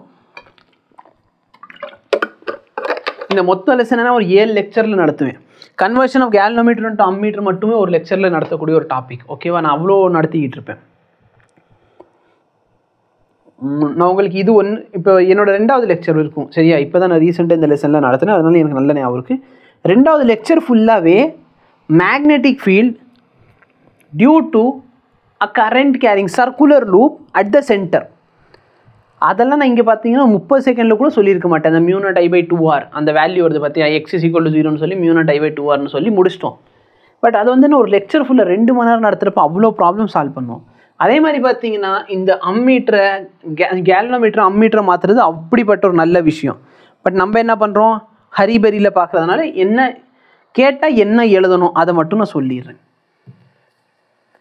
நல்லா பாரு, இதுதான் ஒரு கேல்வனோமீட்டர். இந்த கேல்வனோமீட்டர் கூட இருக்கிறது ஒரு ரெசிஸ்டன்ஸ். அப்போ இந்த மொத்த செட்டப் தான் எதை ரெப்ரசன்ட் பண்ணுதுன்னா இது ஒரு கேல்வனோமீட்டரை ரெப்ரசன்ட் பண்ணுது. கேல்வனோமீட்டர் கூட ஒரு ரெசிஸ்டன்ஸ் இருந்தால் இதுதான் ஒரு கேல்வனோமீட்டர். இந்த கேல்வனோமீட்டரை அம்மீட்டராக மாற்றணும்னு சொன்னால் நீ என்ன பண்ணணும்னா கனெக்ட் அ ஷண்ட். சரியா? ஷண்ட் அப்படின்னு சொன்னால் ஸ்மால் ரெசிஸ்டன்ஸ். ஷண்ட்டுன்னு என்னது? Small resistance called shunt. இது எதில் கனெக்ட் பண்ணணும்னா பேரலல்ல. நான் என்ன பண்ணுற பாரு, இது கேல்வனோமீட்டரா, இந்த கேல்வனோமீட்டருக்கு பேரலாக ஒரு சின்னதாக ஒரு ரெசிஸ்டன்ஸை கனெக்ட் பண்ணிட்டேன். இதோட பேர் தான் ஷண்ட் ரெசிஸ்டன்ஸ். ஓகேவா? Okay sir. அந்த ஷண்ட்டோட வேல்யூ எப்படி கண்டுபிடிக்கிறதுனா ரொம்ப சிம்பிள். இந்த ரெசிஸ்டன்ஸும் இந்த ரெசிஸ்டன்ஸ் எப்படி இருக்குது சார்? பேரலாக இருக்குது. அப்போது 2 ரெசிஸ்டன்ஸ் பேரலாக இருந்தால் 1/R equivalent is equal to 1/R1 + 1/R2 ஃபார்முலாவா? இதை சிம்பிளிஃபை பண்ண R ஈக்குவலண்ட் நீ எப்படி எழுதலாம்? R1R2/R1 + R2ன்னு எழுதலாம். அப்போ ஒரு ரெசிஸ்டன்ஸ் RG, இன்னொரு resistance RS. RG/RS / RG + RS. இதோட பியூட்டி என்ன அப்படின்னு பார்த்தீங்கன்னா RSோட வேல்யூ ரொம்ப சின்னதாக இருக்கும். சரியா? ரொம்ப சின்ன வேல்யூ தான் போடுவோம். அப்போ என்னோட மொத்த ரெசிஸ்டன்ஸே RSக்கு ஈக்குவல் ஆயிரும். இது எப்போ? RS ரொம்ப சின்னதாக இருக்கணும் when compared to RG. நான் வந்து யூஜி படிக்கிறப்ப எக்ஸ்பிளைன் பண்ணேன். ஓகேவா? அதில் என்ன பண்ணணும்னா ஒரு கேல்வனோமீட்டரை ஒரு அம்மீட்டராக கன்வெர்ட் பண்ணணும். அப்போ ஃபஸ்ட்டு பார்த்தீங்கன்னா galvanometer of figure of merit கண்டுபிடிக்கணும். அந்த ஃபிகர் ஆஃப் மெரிட் வச்சு தான் நம்மளுக்கு இந்த வேல்யூ கிடைக்கும். இந்த K வேல்யூவில் இருக்குது பார்த்தீங்களா, எவ்வளோ சென்சிட்டிவாக இருக்குது, அதுக்கேற்ற மாதிரி தான் நம்ம கன்வெர்ட் பண்ணணும். அப்போ கன்வெர்ட் பண்ணுறப்ப பார்த்தீங்கன்னா நான் வந்து ஒரு கேல்வனோமீட்டர் அம்மீட்டராக மாற்றுறதுக்கு நான் ஒரு ரெசிஸ்டன்ஸ் கனெக்ட் பண்ணேன். அந்த ரெசிஸ்டன்ஸோட வேல்யூ எவ்வளோன்னு பார்த்தீங்கன்னா 0.002 ஓம் கிட்ட இருந்துச்சு. 0.002 ஓம் கிட்ட, அதாவது 2 மில்லி ஓம். அவ்வளோ சின்ன ரெசிஸ்டன்ஸ். வேறு கேல்வனோமீட்டரோட ரெசிஸ்டன்ஸ் பார்த்தீங்கன்னா ஒரு 30 ஓம் கிட்ட இருக்கும். அப்போ யோசிச்சு வரும் 30 எங்கே இருக்குது, 2 மில்லி ஓம் எங்கே இருக்குது. அப்போ ஷண்ட் ரெசிஸ்டன்ஸோட வேல்யூ ரொம்ப சின்னதாக யூஸ் பண்ணுவோம். அப்போ கரண்ட் சென்சிட்டிவிட்டி நான் எப்படி எழுதுறது? கரண்ட் சென்சிட்டிவ் பார்த்தீங்கன்னா ஃபையோட வேல்யூ நல்லா பாரு, K5 = நபியா. கரண்ட் சென்சிட்டிவ்னா எவ்வளோ டிஃப்ளெக்ஷன் பர் யூனிட் கரண்ட் கிடைக்குது, இது பேர் தான் கரண்ட் சென்சிட்டிவிட்டி. அதாவது நான் 1 ஆம்பியர் கரண்ட் கொடுத்தா எவ்வளோ டிஃப்ளெக்ஷன் கொடுக்குது. ஓகேவா? அதோட பேர் தான் கரண்ட் சென்சிட்டிவிட்டி. சென்சிட்டிவிட்டினா என்ன? எவ்வளோ சென்சிட்டிவாக இருக்காங்க. ஒரு சில பேருக்குனா சும்மா திட்டினாலே அழுக ஆரம்பிச்சிருவாங்க. அப்படின்னா அவன் ரொம்ப சென்சிட்டிவாக இருக்கான்னு அர்த்தம். சின்ன விஷயத்துக்கே ரொம்ப ரியாக்ட் பண்ணுறாங்கன்னு அர்த்தம். கரெக்டாக இல்லையா? ஒரு சில பேர்லாம் தடிமாடு, அவங்களுக்கு என்ன சொன்னாலும் அறிவே வராது, அப்படி சொன்னாலும் ஒன்று கண்டுக்க மாட்டேன், எருமை வண்டியில் எதுக்கு தான் படிக்கிற அப்படின்னு சொன்னாலும் முடிச்சிட்டியா சரி கிளம்பு அப்படின்னு இருப்பாங்க. அப்போ அவங்க சென்சிட்டிவிட்டி ரொம்ப கம்மி. அப்போ நான் கொஞ்சோண்டு இன்புட் கொடுக்குறேன், அதுக்கு எவ்வளோ அவுட்புட் கிடைக்குது இதை நம்ம பார்க்க போகிறோம். அப்போது கரண்ட் சென்சிட்டிவிட்டினா என்ன? எவ்வளோ டிஃப்ளெக்ஷன் கிடைக்குது பர் யூனிட் கரண்ட், இது பேர் கரண்ட் சென்சிட்டிவிட்டி. வோல்டேஜ் சென்சிட்டிவிட்டி கேட்டாங்கன்னா எவ்வளோ டிஃப்ளெக்ஷன் கிடைக்குது பர் யூனிட் வோல்டேஜ். ஸோ எப்படி ஒரு அம்மீட்டரை கேல்வனோமீட்டர் அம்மீட்டரை மாற்றுறதுன்னு கேட்டாங்கன்னா ஒன்றும் பண்ணாத. To convert a galvanometer into ammeter of desired value, take a galvanometer, connect a shunt resistance with it in parallel as shown in the figure. the equivalent resistance of the apparatus would be equal to RGRS divided by RG plus RS. As the shunt resistance which is connected in parallel is very much small when compared to the resistance of the galvanometer, we are going to get the equivalent resistance which is equal to RS, that is the shunt resistance value. Okay va? Current sensitivity of the given meter can be given by K phi is equal to nabi, அப்போ phi by I ஓட value nabi by K அப்படின்னு கிடைச்சிரும். இதுக்கப்புறம் என்ன சொல்லி current சென்சிட்டிவ்னா என்ன, எவ்வளோ deflection கிடைக்குது பர் யூனிட் கரண்ட். நெக்ஸ்ட் பார்த்தோன்னா ஒரு கொடுத்துருக்க கேல்னோமீட்டரை வோல்ட் மீட்டராக மாற்றணும். கேல்னோமீட்டர்னா என்ன சார், ஒரு கேல்னோமீட்டர் கூட ரெசிஸ்டன்ஸ் இருக்கும், இது பேர் தான் ஒரு கேல்னோமீட்டர். இப்போது to convert galvanometer into ammeter, connect huge resistance, huge and a very large resistance, very large and a 10,000 ohm கிட்ட கனெக்ட் பண்ணணும். எதில் 10,000 இல்லை 1 மெகா ஓம், நான் பண்ணப்போ 1 மெகா ஓம் கனெக்ட் பண்ணி நான் கன்வெர்ட் பண்ணேன். எதில் இந்த கேல்னோமீட்டர் ரெசிஸ்டன்ஸ் எவ்வளோ இருக்கும், 30லேருந்து 50 ஓம் வரைக்கும் இருக்கும். பட் அது கூட நம்ம என்ன பண்ணுறோம், 1 மெகா ஓம்னா 10⁶ ஓம் ரெசிஸ்டன்ஸை நம்ம கனெக்ட் பண்ணுறோம். huge resistance in series. அப்போ இந்த apparatusோட மொத்த ரெசிஸ்டன்ஸ் என்ன ஆயிரும் சார், R ஈக்குவலண்ட். இது ரெண்டுமே சீரீஸில் இருக்கு. அப்போ R1 + R2, இதோட வேல்யூ RG, இதோட வேல்யூ நான் கனெக்ட் பண்ணியிருக்கேன் R. யோசிச்சு பாரு, இதோட வேல்யூ 30, இதோட வேல்யூ 1 மெகா ஓம்னா 1 மில்லியன் ஓம்னு அர்த்தம். 1 மில்லியன் 10 லட்சம். சரியா? இப்போ பார்த்தோன்னா எனக்கு நான் கொஞ்சம் பழைய காலத்து ஆள், ஓகேவா. எனக்கு பார்த்தீங்கன்னா நான் வந்து 6th 7th படிக்கிறப்ப வந்து பேசிக்லி அப்போல்லாம் யூடியூப்லாம் கிடையாது. அதனால் பார்த்தீங்கன்னா எங்களுக்கு வந்து இன்டர்நேஷ்னல் சிஸ்டம்லாம் சொல்லி கொடுக்குறதோட இந்தியன் சிஸ்டம் தான் சொல்லி கொடுப்பாங்க. இந்தியன் சிஸ்டம்னு என்ன, 1s 10s 100, 1000 10,000, lakh 10 lakh, crore 10 crore, இப்படி தான் சொல்லி கொடுத்தாங்க. ஆனால் இப்போ யூடியூப் வந்ததுக்கப்புறம் பார்த்தோன்னா ஸ்டூடெண்ட்ஸ்க்கு வந்து 1s 10s 100, 1000 10,000, லேக்லாம் தெரியாது. 1s 10s 100 sir, 1000 10,000 100,000 sir, million 10 million 100 million. So அதான் ப்ராப்ளம். இப்போ நான் 1 மெகா ஓம் அப்படின்னு சொன்னால் நிறைய பேருக்கு தெரியாது. ஒரு சில பேருக்கு 1 மெகா ஓம் இல்லைன்னா 1 மில்லியன் சொன்னால் 10 லேக்னு தெரியாது. அதான் பிரச்சனை. இந்தியாவில் நம்ம கரன்சின்றப்ப பார்த்தீங்கன்னா எதில் தான் பேசிக்லி மெஷர் பண்ணுறோம், 10 லட்சம் அப்படிங்கிறது சொல்கிறது ஒரு அசால்ட்டான ஒரு விஷயம். ஆனால் யூடியூப்பில் எவ்வளோ வியூஸ் வந்திருக்குன்னா 1 மில்லியன் சொல்கிறோம். பட் ப்ராப்ளம் இந்த 1 மில்லியன் எவ்வளோ லேக்ஸ் ஈக்குவல்னு தெரியாது. அதனால நான் 2 வேல்யூ சொல்லிட்டேன். அப்போ இந்த வேல்யூ பார்த்தோன்னா 10 லட்சம், இந்த வேல்யூ 30. 10 லட்சத்தையும் 30 கூட்டினா 10 லட்சத்தி 30, ஆல்மோஸ்ட் 10 லட்சத்துக்கு ஈக்குவல் தானே. அப்போ நம்ம இதோட வேல்யூ Rனே போட்டுக்கலாம். சரியா? இப்போ வோல்டேஜ் சென்சிட்டிவிட்டி வேணும். வோல்டேஜ் சென்சிட்டிவிட்டினா என்ன, நான் ஒரு குறிப்பிட்ட வோல்டேஜ் கொடுத்தா அது எவ்வளோ டிஃப்ளெக்ஷன் காட்டுது. இதுக்கு ஃபார்முலா என்ன சார், இங்கேயே வா sir, K phi is equal to nabi. அப்போ இந்த phi by I எனக்கு என்ன சார் கொடுக்கும்,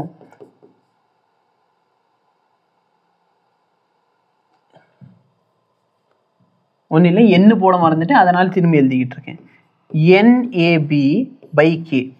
இது பேசிக்கலி என்ன சார், இது கரண்ட் சென்சிட்டிவிட்டி. இப்போ யோசிச்சு பாரு, நான் சப்போஸ் இந்த சைடு ஆராலையும் இந்த சைடும் ஆரால் மல்டிப்ளை பண்ணிடுறேன், 2 சைடும் ஆரால் மல்டிப்ளை பண்ணிடுறேன். இப்போ I into R என்ன சார், வோல்டேஜ் ஆயிடுச்சு. அப்போ இதோட வேல்யூ என்ன சார், எவ்வளோ டிஃப்ளெக்ஷன் காட்டுது ஒரு யூனிட் வோல்டேஜ்க்கு, அதோட வேல்யூ கேட்டாங்கன்னா இது பேர் தான் வோல்டேஜ் சென்சிட்டிவிட்டி. நீ இவ்வளோ மட்டும் எழுதுனா போதும். சரியா? Conversion of ammeter into voltmeter, இல்லை galvanometer into ammeter and conversion of galvanometer into voltmeter. இதோட பார்த்தேன்னா இந்த லெசனில் இருக்க எல்லா டாப்பிக்குமே நான் கவர் பண்ணி விட்டுருப்பேன். இது ஒரு தடவை நல்லபடியாக ப்ராக்டிஸ் மட்டும் பண்ணிக்கோங்க, ஓகேவா. இதுக்கு அடுத்து பார்த்தீங்கன்னா நான் ஃபஸ்ட்டு என்ன பண்ணுறேன்னா, இந்த ஃபோனில் இந்த வீடியோ எடிட் ஆகிருக்கு இந்த வீடியோ அப்லோட் பண்ணியிருக்கேன், ரெக்கார்ட் பண்ணியிருக்கேன். அந்த ரெக்கார்ட் பண்ண வீடியோவை நான் எடிட்டில் போட்டு வந்துடுறேன். ஓகே, அதே மாதிரி பார்த்தீங்கன்னா லைட்டாக எனக்கு பசிக்குது.